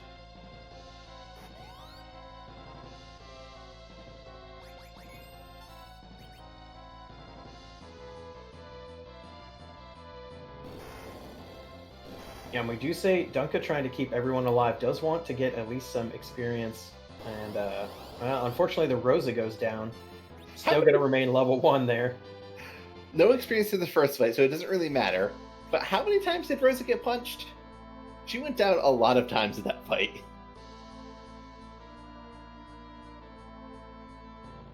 To answer a question from chat, no, Moonmail does not stop a karate kick. It does, however, stop physical punches, so Yang is going to miss a lot, but only one Yang is berserked and attacking. He's going to need to survive. This spot has a bit over 30,000 HP, and he's going to need to survive a number of kicks. Yeah, that's the unfortunate part about Marty not having the Cecil that Dunka has, is that he has to actually do this fight kind of halfway legit, at least. Ooh, and Horum goes down to a laser, hitting for 2,400 damage. That's no small amount of damage there. No, but honestly, the damage output from Dunka's party is pretty good, so I think he'll be able to get through this, especially like Kane and Cecil are taking hardly any damage at all, and Yang has some extra HP to help him out, so I feel pretty good. I'm just hoping that one of these 2 treasure chests pays off and he can get 2 objectives for the price of 1. Yeah, that would definitely be preferable. Problem is, so imagine yourself in Big Dunka's place here. Let's say there's a legend sword or a Luca key behind this ribbon room. How do you get levels for Zeromus? Well, there is checking the Evelyn shop. You can go and hope for getting sirens there. You can, if you're feeling bold, try Trap Chest up here. They have lots of experience. They've got lots of stuff in them. They got lots of nasty monsters too, so it might be a bit of a grind fight to get through, but there are some fights that can go and be pretty free with hourglasses. You know, I'm thinking if you have to go to the sealed cave anyways, turn your encounters on. Fight some trapdoors. Maybe, but we do get experience on Rosa. Cecil's gaining levels, Yang's gaining levels, Porum's gaining levels. Rosa's gaining 25 levels, up to level 35 now. I think that catches her up, though. Maybe she's still a bit behind. If she remains 5 levels behind the median, she can get another slingshot. That would be primo, because Rosa is the one. Oh, we get a twin harp. That's some. That could be something. It can be. It is a long check, though.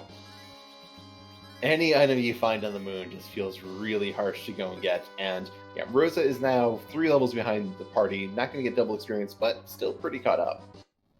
Yeah, this is really important because Rosa is the one we're worried about now. She needs enough HP to survive a Big Bang.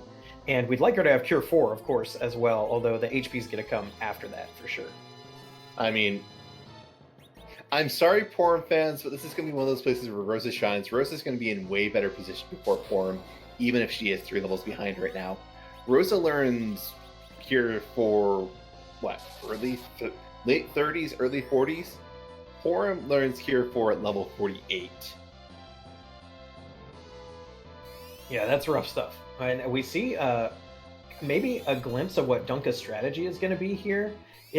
He's probably going to be fighting moon bosses until he finds a key item he needs for a progression, so we'll not be chasing that Twin Harp right away. And meanwhile, we'll be getting good amount of EXP from these moon bosses. Yeah, that's definitely something he's going to go and feel pretty good about, because double experience, this spot is probably the worst, giving a base of 30-some-odd thousand experience, I think. And a lot of these other spots are going to give a base of 50 or 60, 70,000 experience, so you can get a lot of experience quickly. That said, you do have to survive the fights, and some of these fights can be very scary. Like a Lit 1 doing 300 damage. Not exactly what you want to see out of a Lit 1. Gonna be honest, didn't know that Lit 1 could do 400 damage either. You know, in the lunar subterrane, anything is possible. To answer a question from chat, couldn't you life glitch Mylon here? No, you cannot. Mylon has the boss bit that makes it immune to life glitching. And you're thinking, well, what about his zombies? Oh, well, they're undead, so life potions actually kill them instead of bringing them back to life. So the life glitch does not work on them. Yes, but Mylon is a boss, and Mylon has the boss bit. So if anything has the boss bit, it's immune to instant death or functions to revive them. Mylon's not able to go and be revived by our life spells. Only special moves like Recover can go and revive bosses.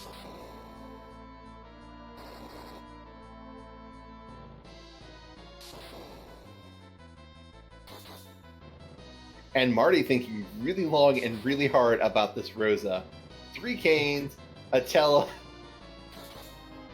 Like, I don't want to go and put him down, because Rosa's going to go and be... Ooh, yep, getting rid of the Rosa. Rosa's going to be better than Porum faster. I love when you get a match like this where the players have taken completely different strategies for their parties. We can see they're not the only character they share is 1 Cane. And we do find Luca Key on bigdunka's side, so this is a payoff. bigdunka is in go mode. bigdunka can just simply leave, do that Luca Key, and finish off, and then they have options. They can go and check shops to try and find sirens to get a grind going. They can go and do that door grind you're mentioning. Yeah, I mean, at this point, I'm going to Sealed Cave anyways. His experience is actually pretty good. He wouldn't have to do too many of them. Yes, they're slower than other grinding methods, but like, you already know there's no sirens. You've already ditched your Tella. You're kind of running out of fast options, so this could be the best way for Dunka to get it done. Again, there is the Evelyn Chop, which could have sirens. It is gated by that hook from Bahamut, which...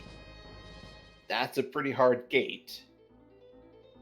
It might feel kind of late, but if you still need to grind, that is definitely going to be a faster grind than doors.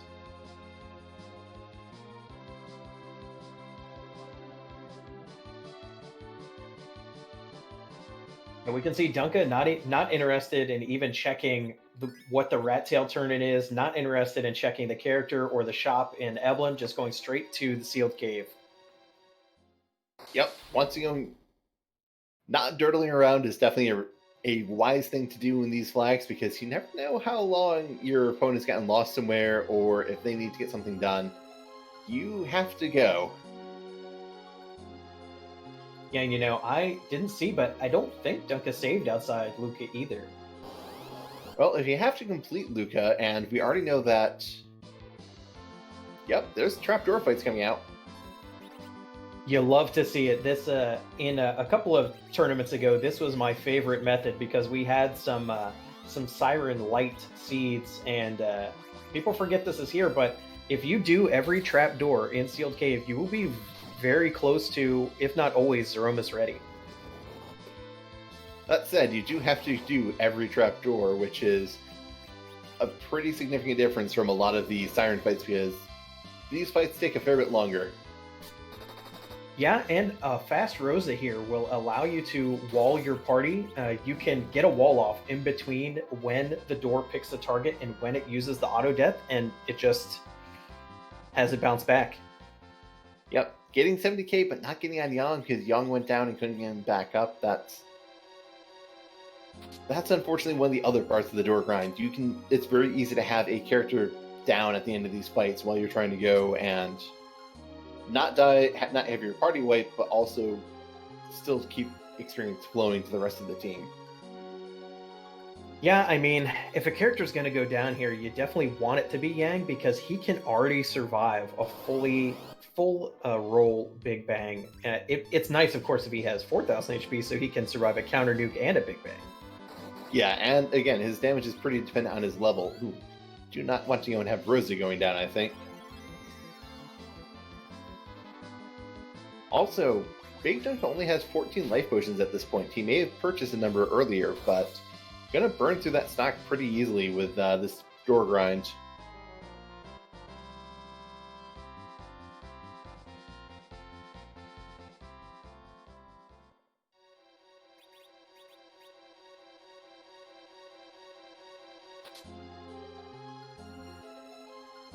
And meanwhile, Marty is getting through the Dr. Luge fight, but trying to berserk and not having success because, well, Dr. Luge is kind of a jerk and poisons everyone, and status priority, as we mentioned earlier, affects our ability to go and actually get berserks going. Yeah, that's just, the more you study this game, the more you realize it's programmed very oddly, and the status effect priority is just one of those things. Yep, it's, they have done some very interesting things to get this to work, and it's sometimes a real trial. Just understanding some of these things, like, I cast Berserk. I'm not Berserked. Why didn't this work? We see Duncan getting his Rosa in full White Mage mode, has taken off the bow, put on a staff instead. And Marty has a Kane get Berserked with the one Bacchus one they have left, and that Kane gets... Oh no, excuse me. Marty has another 10. Yeah, I think it just goes to show Marty hasn't sorted his inventory in quite a while because he got 2 Bacchuses from treasure chest and then bought a stack of 10, so those are like the 2 separate stacks still. That is, yeah, that's something I will go and move up to the top just because I don't want to keep scrolling all the way down. Also, Big Dunka finding Dark Elf down here. That's, Dark Elf is probably one of the better bosses to see down here because he doesn't take advantage of the high magic stat of this location. And also, kind of a pushover. His second phase is not technically a boss because it loses the boss bit, so you can do a number of mean things to it, such as stop, weak, but also it's weak to holy, and I believe Cecil is using a very nice weapon that does holy damage. Yeah, we see 9,000 damage coming out of Cecil. This Dark Knight, oh my goodness, 8,000 from Kane Jump with the White Spear. Holy damage. It turns out, fully appreciated against these evil enemies. Yeah, it's amazing. The game pretty much plans out for you to not have any source of holy damage until like pretty much the Lunar Subterrane, except on Cecil. So like any boss before that was in the vanilla game, it's basically trying to show off how awesome Cecil is. But here in Free Enterprise, of course, we get them all over the place. Yep, and you do the same trick with Dark Knight Cecil, making a lot of things weak to dark damage that only Dark Knight Cecil can do.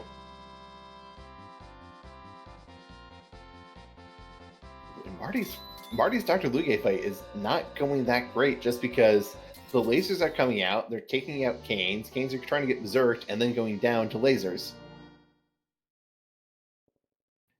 There is Objective 4 and the Crystal for Big Dunka. So Big Dunka is only looking for some more levels to get Rosa into survivable mode, and then we'll be heading to Zeromus. With the pass in hand at that. Indeed. And they have to walk out of here because they have no Black Mage or anyone who can cast the Warp spell. Because you can't exit out of the sealed cave. No, that would be far too kind. You can warp back floors, but you need Tello or a Black Mage for that. Yeah, Final Fantasy IV, the developers did some tricks because of the way they programmed some of the dungeons. Basically, if there's a cutscene in the dungeon, it will not allow you to exit because they didn't have a way to make sure you didn't skip the cutscene. So they basically just make you not able to exit in that dungeon. So even though the cutscenes have been removed here in Free Enterprise, it's still true that you can't exit from certain dungeons. The only exception is Mount Ordeals does not have a cutscene after you get done with the top, but it still doesn't let you exit because they wanted to show off once again how awesome your brand new Paladin Cecil was against all the zombies and ghosts and stuff on that mountain. Yeah, it turns out when you go from doing 1/4 damage to 4 times damage, even your level 1 Cecil feels pretty swag.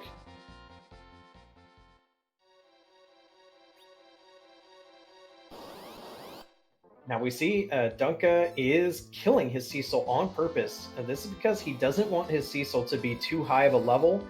It makes your Zeroma's fight quite dicey if Cecil gets up into the 50s. Yes, Cecil's at 28 agility, and I've alluded to this enough, but to go and explain agility in a bit more detail, this is the first time we had the ATB system used, and the developers are trying to think of how do we go and make this feel good. You don't want to go and set a base number. That means that when you can, throughout the whole game, when you start, you have a long time between turns, and then when you get to the late game, you're just always seeing your turns instantly. It's just too fast and you can't keep up.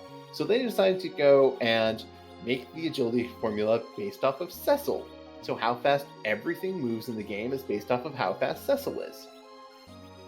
And Cecil's not a slow character. He gets up to 28 agility pretty quickly, so he basically is the median of 5. Every 5 ticks of the ATB, Cecil gets a turn. Everyone else, if they're a lot faster than Cecil, if they're more than 2.5 times faster, well then every 1 tick of the ATB, they go and get a turn.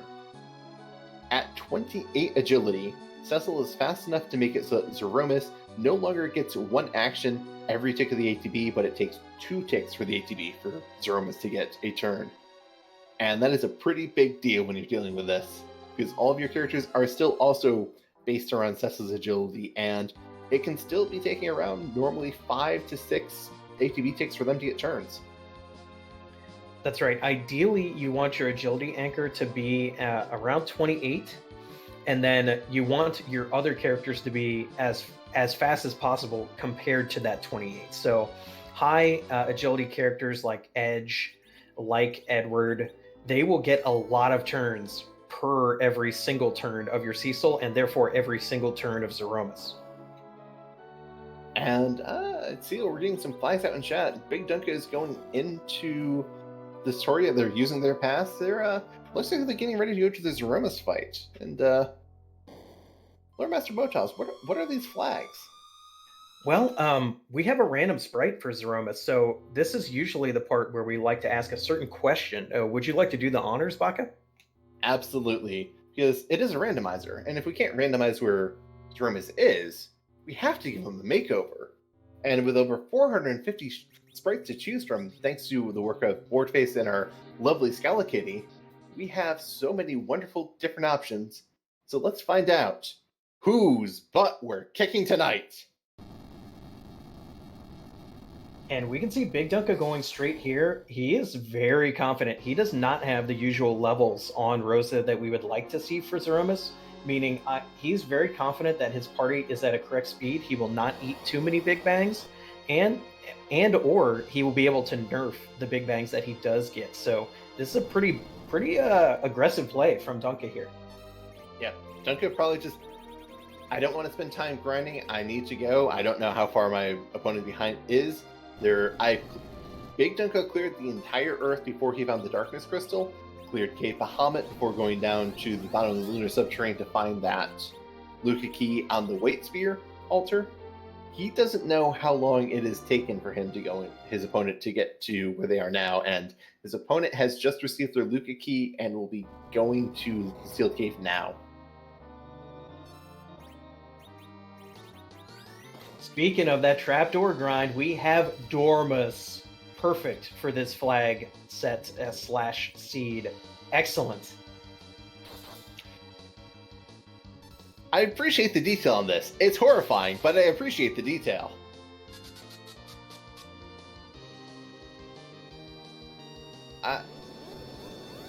I'm kind of curious how that thing's mouth works, because you can go and see, like, the split in the door. But I also don't really want to know more about these things, to be entirely honest. It's like an insect's mouth parts. All four corners open up. It's great. I love it. I'm afraid to ask about other things you love, to be honest, right now. Hey, cosmic horrific beings on the moon. This is right up my alley. What alley is it so I can choose not to go there? I think that's the like cosmic horror existential dread alley. Just avoid that one and you'll be good. Is it Arkham Alley? Oh no, too soon.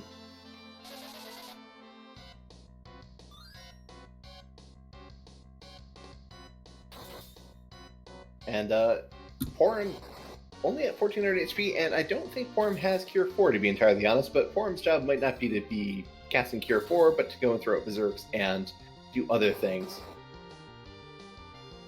Yeah, even if Porum goes down here, that actually will just make Rosa's heals better, so it's not too bad if she goes down, but until she does, she'll be good utility in case we have to re-up some heals. Cure 4 is not enough to fully heal your full party after a Big Bang, so some extra heals won't be unwanted for sure. Yeah, it does require you to go and have... you need really high magic power in order to go and full heal your party with Cure 4 after a Big Bang like that. It's really hard to get Rosa to do 2,000 healing to 5 party members.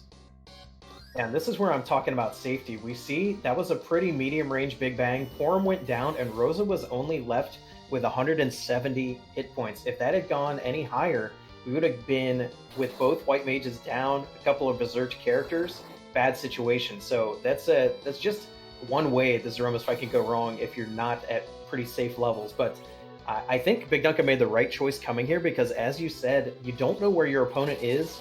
And if you have like good enough levels to feel like you have a 75 or 80% chance of winning, you got to go for it. Yeah, there's not much time to sit around. You can't go. It is a race. Your opponent is going to be doing the absolute best they can to go get there. And Marty is doing his own door grind, is doing his best to get there. He's if Bigdunka takes a wipe, this could go and give Marty a big opportunity. It only takes a high roll Big Bang for Rosa to go down. Big Bangs can go in range from a max of 2,400 to 2,700 damage, and depending on Magic Evade and Magic Defense, it's not unreasonable for Rosa to go and take more than 2,000 damage there. Rosa took 1,300. She probably got some good Magic Evade rolls there, which saved her some damage. Yeah, she is wearing the ribbon and some pretty good other magic defense items, which I think was part of Bigdunka's calculus in coming here. But it's really interesting to me how different these players' parties are, yet they got funneled into the same grinding method. Marty could have done the D machines, but decided that this was more time efficient since he was coming to Sealed Cave. It's just the one way the seed can... completely different ways these players went, completely different parties, and yet here we are doing the same grind. Yeah, it's something where D Machine feels really good the earlier you do it because it's a pretty big time investment to do, and it's not a big time difference if you need to go and grind from level 10 to, you start at level 10 or you start at level 30. You're mostly still relying on Tele to cast Weak, do more than single digit damage to the D Machine to kill it, and then throw some life potions. The most you'd really ever want to do is like summon 12 dragons and life glitch them to take an unslinging shot at Duridia from level 1 to nuke. And if you're doing smaller and smaller amounts, you don't really want to go and have that big setup and that big time investment, so you don't want to go and do that. You want to go and do smaller, shorter grinds. Yeah, we can see Marty is already planning out the rest of his grind. He has deliberately killed Tella in this fight to make sure that Tella, who is going to be functioning as his agility anchor thanks to no Cecil, will not be gaining any more agility. He's just going to lay on the floor for the rest of the seed now. Yep. So maybe Marty will be tempted to revive him to get some warps off. But meanwhile, Big Dunka's fight is going on, taking big bangs. Roses continues to survive. Yongs are going and throwing out punches or powers. Kane is throwing out jumps. Not choosing to just keep re-upping the Berserk with the Bacchus Wines, instead saving that explicitly for Cecil, who, I mean, we can take a look at the damage Cecil's doing and probably figure out why.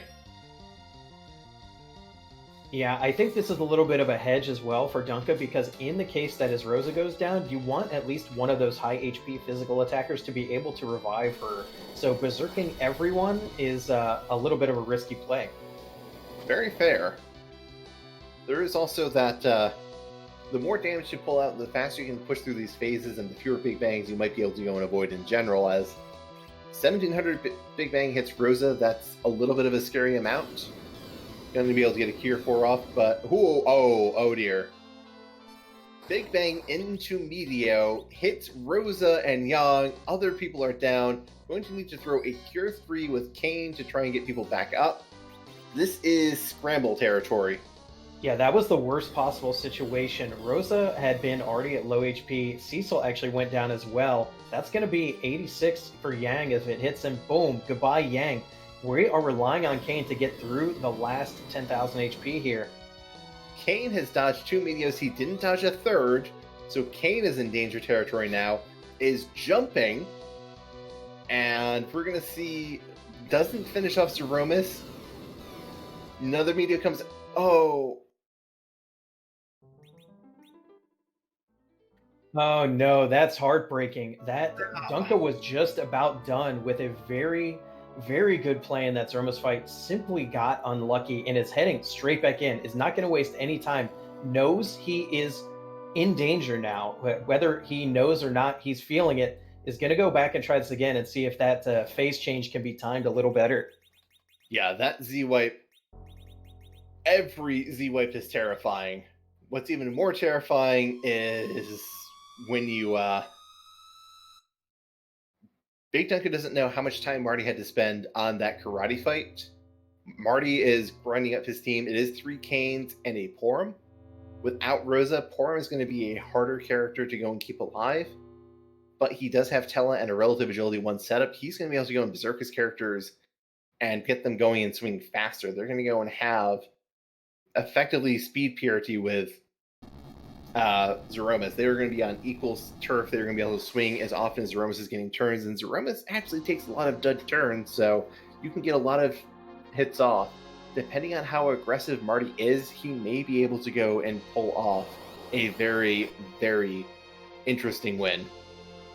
Yeah, the problem for Marty here is definitely the no Rosa, because no matter how confident Marty may be, you still need enough HP on your Porum to survive a Big Bang, and that's going to take most of the doors. So Big Dunka is not out of this yet, is already back in the Z fight. Another wipe, though, will put him in a lot of danger.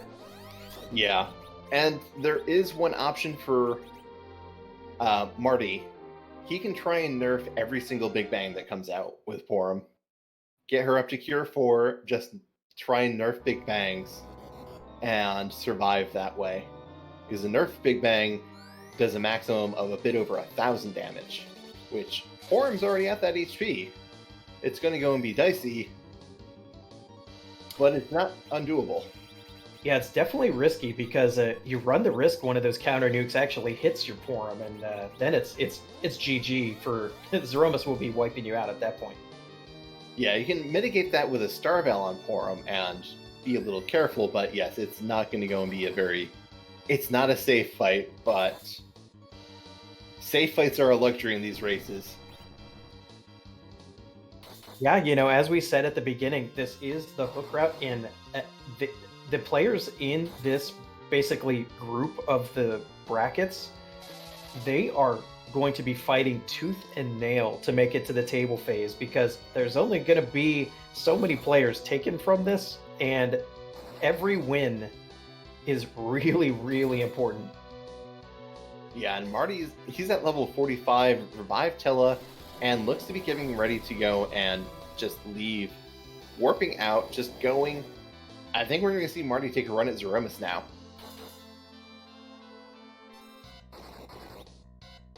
Yeah, this is a smooth move. Mid-40s is not too bad. We'll see how he does. This could be a pretty close finish. Yeah, this is... Marty's committing to this. Chat asking, what's that on top of the door sprite? One of the screen door closer bars. No, they're antenna. The door is like a bug. That's why it has that bifurcated jaw. Please stop talking about these doors. They're horrifying enough already.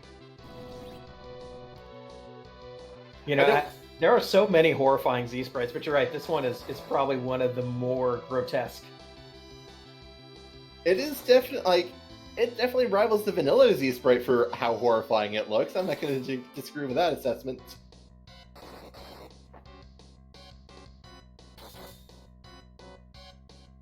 But Big Dunka back end set up, looking to be in a smooth position. I believe they managed to land their Silk Web this time because they seem to be getting much better turns compared to their last time. Yeah, we saw Marty actually explicitly going in to tell his status screen to check his agility just to make sure there was no finagling having to be done. We do have a curse ring if we need to kind of fix an agility problem, but it's a set amount that it takes off, so it can only help you in certain situations. Yeah, Chella does need to be level 50 something to start going and getting up to the 20s for agility, so he's okay with that. He's probably going to be okay on that front.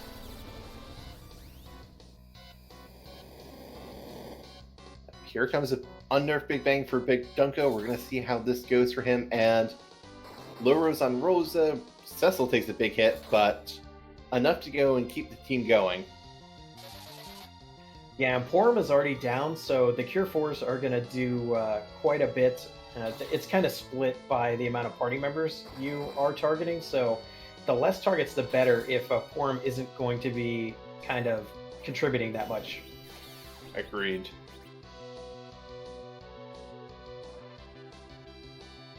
And we see Big Dunka choosing just to do another Cure 4, just get everyone up to max health, wants to make sure that all the people, as many characters survive Big Bangs as possible.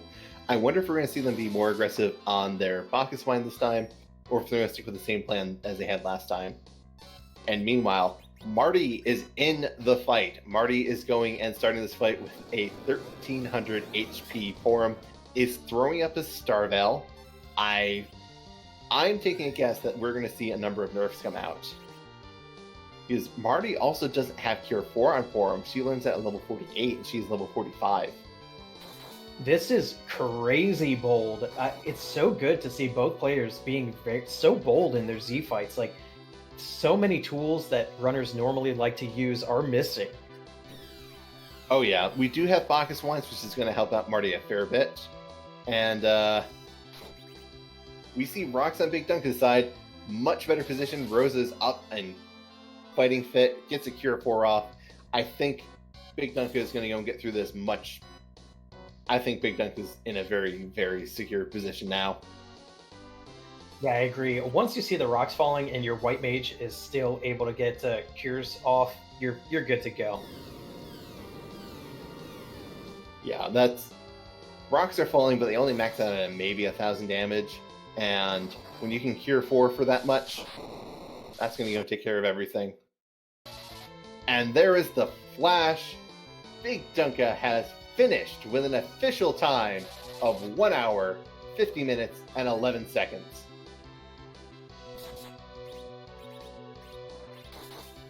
We will see if they want to go and join us for an interview, but congratulations to Big Dunka for getting their first win in the match. Yeah, that's a pretty respectable time considering what we know were the required checks. So GG's to Big Dunka for sure on that play.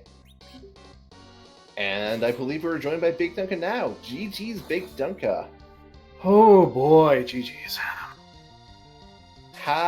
There's a lot of questions I have to ask. The first one is going to be, what made you take Cecil? Yang. The Pain Man down in Leviathan. Because I knew if that was going to be required, that was going to be there's no way Palom was going to help me with that fight, and I was dreading that, but I didn't know who to get rid of. It had to be Palom. I was surprised, but it definitely helped you out. Marty did go and take a couple of wipes to, at least one wipe to that fight, so he did go and save you some amount of time, if nothing else. How did you feel about having to take Cecil through the rest of the seed, though, and do a fair agility Zeromus fight? Well, the biggest issue was where to farm, because I basically abandoned all my farming mechanisms except for the doors. If it would have been Legend Sword that was found instead of Lukaki, I would have probably just done more bosses on the moon. So yeah, I mean, obviously you got to control it at that point, and it's not that easy, considering. So Yeah, when I saw you ditch that Tella, I was like, oh, he's all in on this Lukaki, because that was definitely a gamble, but it paid off for you because you definitely saved some time over Marty on that. And actually, Marty did the door grind as well, so you ended up not losing time on your grind versus him either. I caught the very end of that, and I saw him doing it, and I was laughing. And yeah, I think that's actually, I know we'll get to the wipe here in a few, but I'm guessing that's why the wipe. The boss was very mean. He was angry. But yeah, I haven't had a required door grind in a while. Yeah, it's been a while since I've seen a door grind in general. It's really easy to avoid sometimes where you have Tella, but if you have to get rid of Tella for different reasons, then that takes the grind off the table. Like replacing Tella with Rosa, did you consider jumping for him, or were you always on Tella needs to go, he's too slow? No, Tella's useless at that point, knowing what's coming up. I don't think there was a single boss left that Tella would have helped with. And if it came down to having to keep going and like having to clear the entire moon, Forum would have been up to 1700 health and probably would have been able to do some damage in the, would have been more than just, a dead character in the final fight. I just wish I hadn't accidentally got rid of the ribbon that I forgot I put on Tella. I missed that. That yeah. Usually when you get to Tella and you're like dumping him, you don't have to worry about the gear that he's wearing because you rarely ever put anything on him. And the moment I did it, I'm like, oh, he had the second ribbon.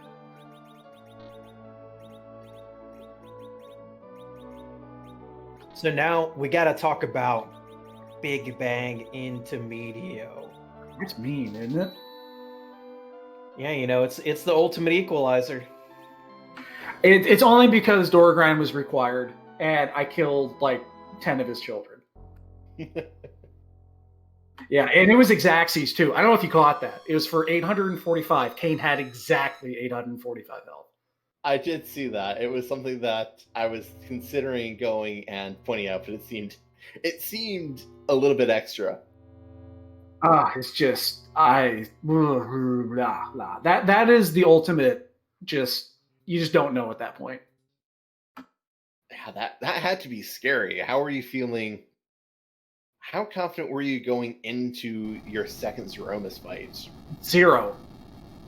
I mean, absolutely 0. There was no confidence at that point. Yeah, no, and it's funny too. The reason that it happened is because the Silk Web missed. Yes. And the agility was all whacked up because I wasn't able to keep Bacchus going, and I had to abandon it halfway through, and that was just compounded from that Silk Web missing. Yep, taking Zeromus from relative agility 2 to relative agility 4 is it definitely showed how important it was in your second fight because that looked a lot smoother. Oh yeah, it was easy. It was just Bacchus, sit back and wait. He got one big bang, I think, the entire fight. Maybe two. He got 2 in a black hole because I did notice he had to go and re-up. Right, yeah, he did get this. Yeah, right. He didn't get one in phase 1, but he did, except for the nerfed one. And then, yeah, he got the one midway through phase 2. That's right. Because I had to do an emergency heal. Yeah, and that I was curious if you were going to go and recircle your characters again, or if you're going to go and hold off on some of the event that things go sideways and Rosa takes a big hit from a big bang. Yeah, I wasn't concerned for Rosa's health. not with wearing ribbon and a protect. I figured she was out of range as long as she was capped, as long as she was maxed out. So I didn't really have a concern about that. I don't know. Once I got midway through phase 2 and got that heal 4 or the cure 4 off, I was pretty confident it was over. It was just watching for the chat to scroll. Yeah, I gotta say, we were saying in the commentary how bold both you and Marty were as far as what levels you decided to go into the Z fight. You could tell you definitely both felt the pressure, like you had to go before racers normally would. He entered the fight with a 1300 HP Palom or Porum as his healer. Yeah, I saw that. Yeah, I guess I get why you didn't take the Rosa, but I don't know. And even in that case, I might just dump the Porum for the Rosa. But I don't know what his situation was when he arrived on Moon. Yeah, that Marty committed to 3 canes and had a leveled Porum going into the Moon, and it was a choice of go and lose the partially leveled Porum for an unleveled Rosa who will more quickly become a viable endgame white mage, or stick with your current Porum who will just kind of slowly gain HP and need a lot more babying to really get through fights. Yeah, no, I get it. That's a tough spot, and I guess the advantage on my side is I had absolutely no commitment to the Tela, and I was actually because I think I had that Tela for 4 character checks. I'm just waiting to get rid of him. Nothing came up, and I wasn't going to take a second cane. There was no. How many canes were there? 4? At least 3, maybe 4. There were 3. I mean, you had the defense sword, the Dragoon spear, the white spear. Exactly. It really wanted you to have canes. It's just, the early Yang was actually, once I committed to the Cecil, knowing that I had to do, Karate Man, then keeping the Yang was easy because I knew that Cecil was going to stick around unless I wanted to drop him really late, which was, at that point, is like you probably don't want to get rid of him unless you find a second Cecil you keep, but it would have been really difficult to take another character at that point, especially once the X-Cal dropped. So the party was set for a long time. I was just looking to replace Stella. Good to know. Well, do you have any final questions, Motoss? No, I just want to give just some GGs to you, Dunka. That was a extremely good play. Like, the time is deceptive because the seed made you work really hard for it. Oh, yeah. Excellent play throughout. Yeah, no, thank you. And that was the flags. This seed right here. If you're looking for an example of why these flags are really good, this is the seed to look at, because it's a perfect example of there just being hidden complexity behind the flag sets.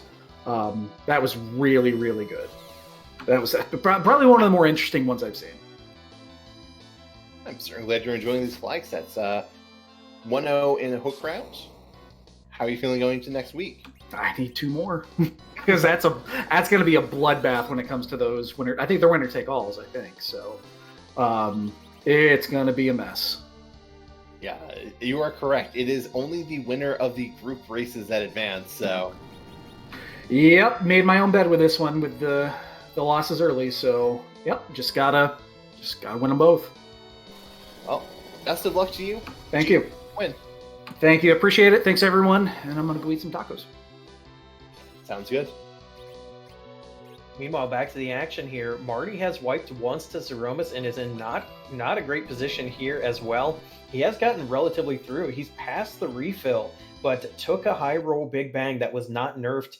Otherwise, had been doing quite well. Had been very good timing on the nerfs, but just couldn't clinch it.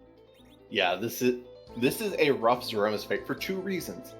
1, Porum has 1300 HP. You have to nerf every single Big Bang. 2, Porum doesn't have Cure 4. Cure 4 and Cure 3 are there's a huge gulf between them. Because Cure 4 is no delay cast, it will go off quickly, and is a noticeably higher spell power. So it is much easier to get even 1,000 healing. Looking at those Cure 3s, they're going in and hitting for somewhere between 600 and 800 healing. it is very hard to go and do a Threemus fight with a Cure 3 healer. Yeah, you can't overstate how important it is, the 0 delay cast. That is a lifesaver in the Threemus fight because you can more easily time when you want to heal, especially if you are very familiar with the Threemus script. And we can see Marty kind of deciding what to do, is taking off, wondering if he needs to either grind more or change the battle speed, is kind of looking around. It is very easy to go and get thrown off your game. I don't want to go, and I don't feel like I can overstate this enough. This is a hard fight for Marty. This is a very, very rough fight. The 3 Canes, the Zerk, are going to go and do good damage, but you're going to need to go and survive a lot of big bangs, and you're going to need to go and nerf each of them. And you only have one character up who can go and do the nerfs. It's a hard fight. Marty is in a hard position with this party.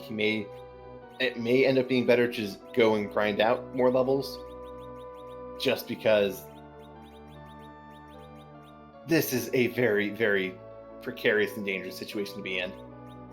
Yeah, and the big problem here is that in order to use Tella as the agility anchor, he has to be in the middle, meaning Marty cannot set his party up with all 3 Canes in the front row. So one of them is not going to be contributing that well. So not only does this fight have to pretty much go perfectly for Marty, but he's already gimped because one of his Canes there's no Dwarf Axe that we found, so there's no back row glitch. So it's I think what we saw some selling there. I can imagine one of the Canes being held back as a chemist at this point. That's true, but I do think we saw a Dwarf Axe run the siege, so he might have been able to get the back row glitch on. Oh, that's interesting. Oh, must have missed that while we were watching Dunka, but also, yeah, I just don't know. I would not be as confident as Marty for sure. I would have wanted Cure 4. Yeah, it's a. I don't like going into this fight with a level 48 Porm, to be entirely honest. I don't like doing this unless Porm has white and I am going and just burning down Threemus with reflected spells. I do not like going and doing this. It's terrifying going and keeping a Porm alive through this whole fight.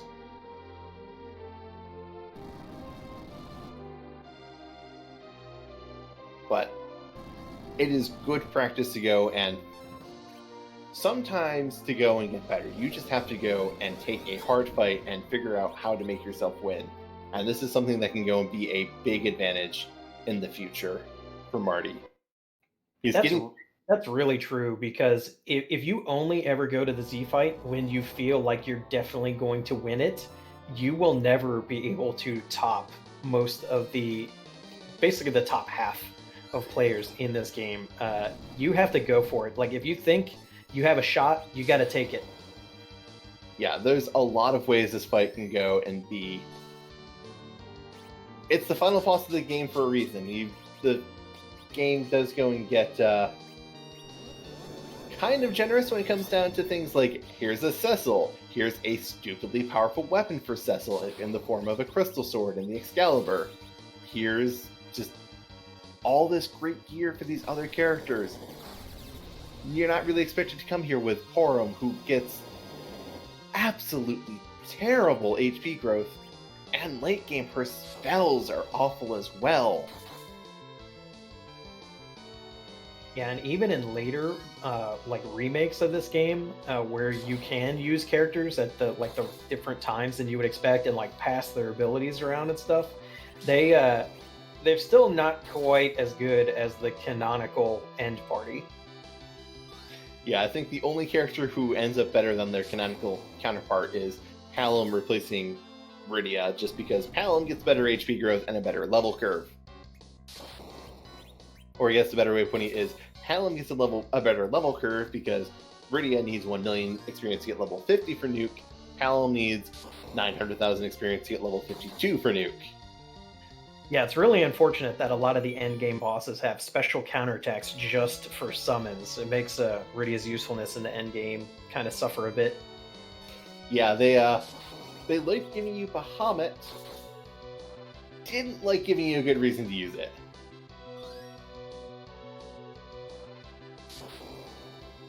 Yeah, and we can see just as expected, Marty is using the top cane as a chemist to kind of just throw out Cure 3s. Unfortunately, Zeromus not quite as slow as we would like for that strategy. We need to be able to get off at least 2 Cure 3s for every Big Bang so that you keep your damage dealing cane alive and you keep your chemist cane alive. Yeah, this is a hard fight from an action efficiency standpoint. You're going to need to get a lot of turns off with that cane, and Zeromus is not really showing an interest in giving you a lot of turns with that cane. Yeah, the good news is we did catch a black hole there, so Marty was able to get 3 Cure 3s off. Still, the second cane still in a little bit of danger, but as long as this keeps up, he's going to be good. Yep, he's got a shot. The worst thing that happens is he can go and let a black hole go through, only heal one of the canes. Ooh, 2 of them go down, and another unfortunate side effect of Battlespeed 1, if you sit on your screen at all, you give up a lot of turns really quickly. I think there's something like at Battlespeed 1, each turn or ATB tick is 7 to 8 frames. It gets paused when animations are playing, but if you don't have any animations playing of your berserkers attacking, then you are taking you're giving turns to Zeromus. Yeah, and this is a situation where turning the battle speed down, if you're used to it at a different level, we see, yes, the change to battle speed 3 there. That's going to help out a lot. Just because a lot of people like to sit in the spell list when you're trying to wait out and let your characters get turns, but that's not really, Kane doesn't have a spell list. You can use the item menu instead, but once again, you have to really time your stuff here, and just turning down the battle speed is going to allow you to get that timing a little easier. Yeah, that's going to go and do a lot. And Marty going and rebuying those Cure 3s that are thankfully for sale right at that pub shop, and going back in. And it's interesting to see, like, there are many bosses and situations where players will turn down the battle speed in this game. It's not an indication that they don't have the chops. There are definitely bosses where it's more advantageous than the slowdown from the slower battles make it. Oh yeah, if I'm ever doing this Roman fight when I need to do any amount of menuing, particularly with things like reflex strats, I will absolutely turn it down to battle speed 3. Just it takes me long enough to go from the fight command to the black magic menu that I think, yes, I want to go and have this a slower battle speed. If I'm going and doing chemist, I usually want to go and have a lower battle speed, especially like doing a precarious Z fight like this. Turning down your battle speed is a good move.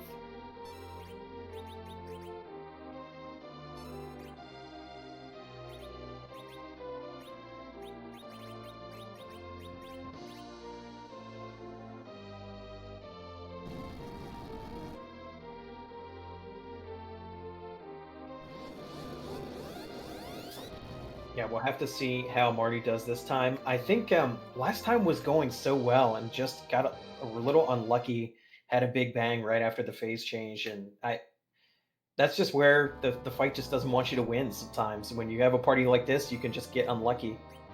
Yeah, and that phase change Big Bang is actually, I think I've touched on this previously, but the magic power for Big Bang varies slightly.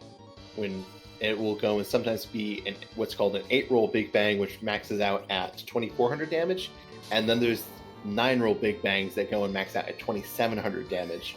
And depending on your magic evade and whatnot, you can go and avoid some of those.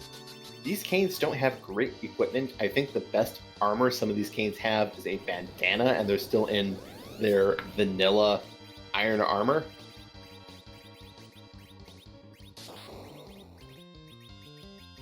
Well, it's good that Tella ate that counter nuke. That's what you want to see. You don't want an actual contributing character to eat that. I agree. That's something that Tella is not doing. Tella is providing the great support of being an agility anchor in this fight. Otherwise, not doing that much.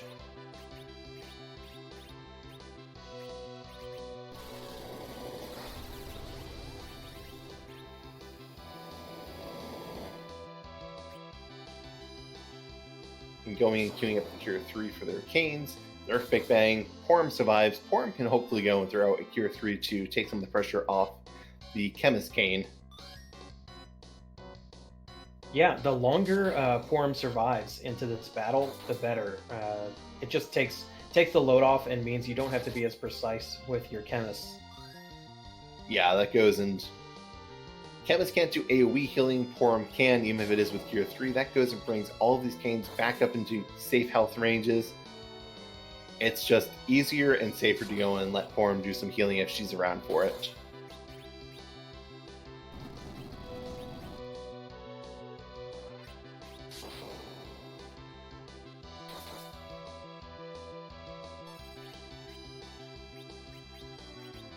And this is looking quite good. Porum's even still alive, so... And getting a nerf off as well, so we got a nuke coming out. That is hitting Porum, which... You're nerfing this Big Bang in the hopes of her surviving, but maybe Marty's going to go and revive that Porum, because you're going to have a bit of time after this Big Bang goes off to get her up and let her throw a Cure 3. This Big Bang should be nerfed, so it shouldn't be doing too much damage to the canes, and a Cure 3 from her would probably pretty easily go and put them back into safe position. Yeah, it's a little tragic. 1 out of 4 chance to eat the counter nuke on the Porum. Yeah, and instead choosing to Cure 3 the canes also fine, because that Cure 3 brings the cane up to max HP.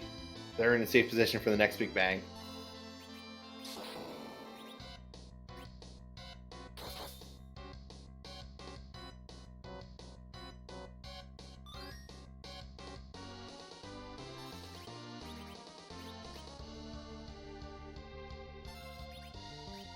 Yeah, looking pretty good, and in fact, not risking any more Bacchus. In fact, using 2 canes. Make sure everybody's full. There is the push and pull on this front, just because 2 Chemist Canes is going to be much easier to go and keep healed. Going and nerfing the Big Bangs, this will probably help, because this will cut down on the amount of damage that's going on. So that's that can go and reduce the amount of Cure 3s you need to throw out. Nukes hitting your Zerk cane is definitely not the preferable situation, especially if that cane, if this goes from Big Bang into... Okay, it looks like we had a phase change there. The reason I say that is because there's a fairly noticeable pause when Threemus would either be doing something or our canes would be entering the queue. Because neither of those things happened. I think we went, yep, there's a second shake. We are in phase 2. This is when Threemus is going to start throwing out their own nukes. And not just counter nukes, Marty's going and throwing the crystal to get another nerf off to go and reduce the damage of the Big Bang. We'll see how this goes. This is, as I mentioned previously, after you switch phases, the first Big Bang is a max roll 2700 damage Big Bang. That can be very scary. And his canes can go down from that. This one should be nerfed, so it'll only go and do less than 1,000 damage. And all 3 canes are up and ready, and we've got canes ready to throw more Cure 2 potions, Cure 3 potions out. Yeah, at this point, the double chemist is really paying off. And we also know that Threemus is at somewhere around, well, when he switched, he went back up to around 61,000 HP. We've done close to 10,000 damage at this point, so we're making progress. We're getting through this fight.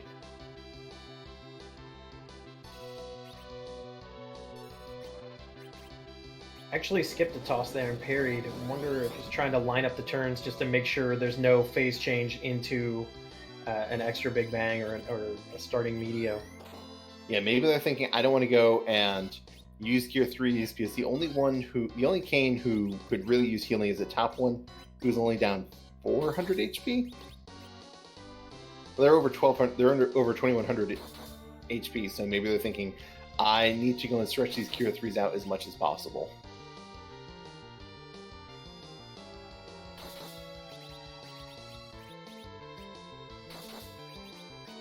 But, Yeah, it always feels bad to have to toss a Cure 3 when you're only like 300 or 400 away from full, but not doing it's risky.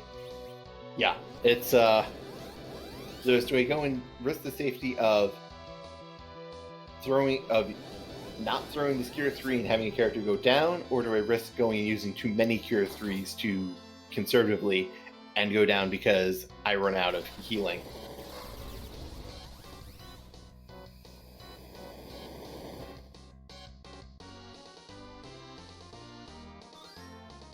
Top King goes down, bottom King throws a Cure 3 on himself, so he's back up. Zerker Kane is zerking.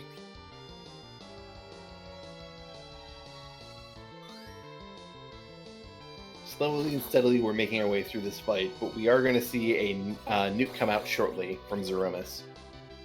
Unless we go straight into Media, which is a possibility. Yeah, at this point, pretty prepared. Both Canes are up. We have a life potion on top Kane. We'll see if we can get him up before anything. And it looks like gonna get a full recovery here. Oh, nope, there's the Big Bang. So top Kane will be going down again, but still going. Unnerfed Big Bang as well, taking 2100 damage on the bottom Kane, but they're still up. There's still damage coming out. This is something that you like to see because might go and sound a little cliche, you need to go and do damage to finish off the final boss. And the more turns you spend not doing damage and need to go and wait in menus, the more time you spend just needing to tread water, heal up, get yourself prepared, and not making forward progress in your fight as your supplies are slowly dwindling. That is not a position you want to be in. Nuke comes out to the bottom Kane. It is doing almost their full health and damage. Not quite. You can go and get another Cure 3 out. They're still in this. They are still in this fight.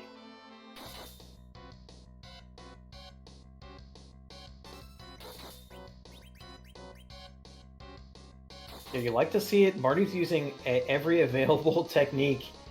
We can see the party power just wasn't there, what he needed yet, but it's still managing to make good progress in this fight. Oh yeah, this is... As I said, this is not a team I would want to take to Threemus, but we have rocks, we have Canes over 2000 HP. The finale is in sight. Kane only takes one hit. Top Kane dodges, not queuing up a Cure 3 on the bottom Kane, just assuming that the top Kane is going to be able to go and clear this off. Marty is close to the end. Let us see this. Beat this Threemus. Yeah, this has definitely been really a struggling fight, but this is how Z can go when you don't. The seed is not giving you the tools you need. And just trying to take some of these aggressive fights can be very scary. Top King gets hit. Both Canes are still above 1000 HP. Heals up the Zerk Kane. And Marty has finished off the horror from beyond the veil. The door goes down, and we see the final door kill tonight. GG to Marty with an official time of 2 hours, 19 minutes, and 23 seconds. GG to Marty. And I believe we are joined by them now. Congratulations on your finish, Marty. Probably not the position you wanted, but congratulations again for getting through the team you had. That is definitely not the ideal team. Yeah. How are you feeling just when you realized that in order to get to the moon, you had to deal with the Karate and the King Leviathan spot of Feymarch?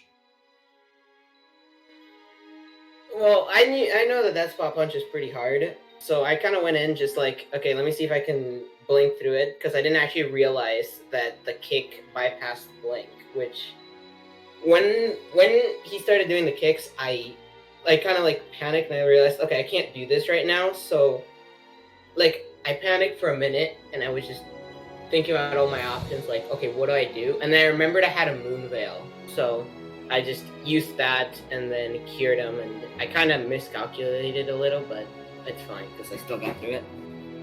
Yeah, that was a heads-up play using that Moon Veil to get through that. When you... Out of curiosity, how many canes did you actually want to have on your team? So I went all the way up to 3, and I was like, alright, so... And, like, the seed baited me with that 4th cane there. Because I had the gear for... I had the weapon for him, like with that extra gun gear spear. But I was like, alright, no, I don't want to... Like, I like Tail Anchor. I'm not gonna sacrifice my, like, just an easy anchor for, you know, a 4th cane that's not really gonna be doing that much anyways. Entirely fair. That was a lot of cane weapons to see with that early defense, the gun gear for the treasury, and then the defense sword and the white spear from the watery pass as well. Yeah, that was ridiculous. Like, after I got through the treasury, and I was like, alright, so I'm not gonna really loot much else. I'm gonna loot front and back of Watery Pass, and then when I found the white skin and the defense sword, I was like, alright, you know what? I'm just gonna stop looting. I definitely can't disagree with that. When you saw that Cecil at Dwarf Castle, did you have any consideration of taking them whatsoever, or were you just, no, I don't want to do Farajor? I was committed 100% there. Even with the X-Cow from the Dark Imps fight, I was just, okay, I don't want to take any more Cecils. I don't want to deal with the agility. I already have an anchor set up, you know, if I can keep this Talon dead, and I can control, like, my party order. I don't really care that much. Cecil with an XL would be nice, but I have 3 canes already decked out, so I don't really care. Definitely very fair. And the other big character choice to see, the Rosa on the Moon. I saw that you were thinking about that one for a bit. So, I think, in hindsight, I probably shouldn't have done that. But my logic behind it at the time was like, alright, so I want this Rosa, but I also want to get through these fights, you know? Like, you never, like, I wasn't 100% sure how... I really wanted Blink, like, that was the thing, and I was just... I think in my head, I was just like, okay, it's either Porum or Rosa, which that wasn't really the truth, but I was just looking at it that way at the time. So I was like, okay, so either get rid of Rosa and try to keep her alive through these fights without Blink and, like, without any, like, really good source of healing, because I'm pretty sure by that point I was out of cure potions, so I wasn't really comfortable taking her and trying to get her to survive a few fights to slingshot her. In hindsight, I could have replaced her, and then, I don't know, I had hourglasses, so I could have taken random encounters, or, you know, I could have replaced one of my 3 canes with Rosa, which I think was probably the better choice there, but I'm okay with what I did. I just don't think I would do it again. Entirely fair. Go ahead. Yeah, and I mean, both of you were very bold with when you chose to go to Zero's fight, like how many doors you chose to take. Were you just thinking, like, I gotta get there, or what was the thing there? Because I think it would have been probably 2 or maybe even 3 more doors before you got Cure 4. And yeah, what was your thought process there? So I was pretty nervous about Z because I have a Porum, and I really don't like Porum, especially in the Z fight. I thought I could get away with nerfing the Big Bangs, just nerfing all of them. So I was just like, alright, trapdoors are slow, I don't want to get Porum up to 48, and even then she wouldn't be able to take an unnerfed one, Big Bang. So I would probably have to nerf, and I'm not going to get her up to, you know, the HP where she survives an unnerfed Big Bang, because that would just take way too long.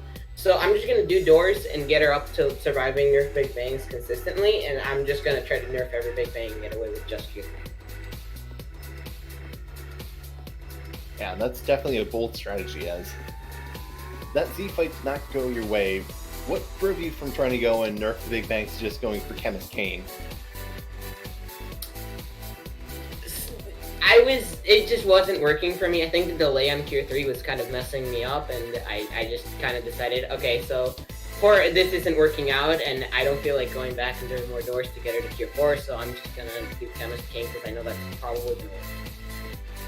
And you definitely proved it. You didn't need more levels, you just changed your strategy and did that fight. So, GG's on that. That is the fight I'd be terrified of going into rooms with myself. It is it's very easy to go and think of Zeromus as a free fight. I've done this so many times. How hard can it be? And then sometimes just form betrays you with their HP growth, and Canes can go and take big bangs easily, take big hits from big bangs.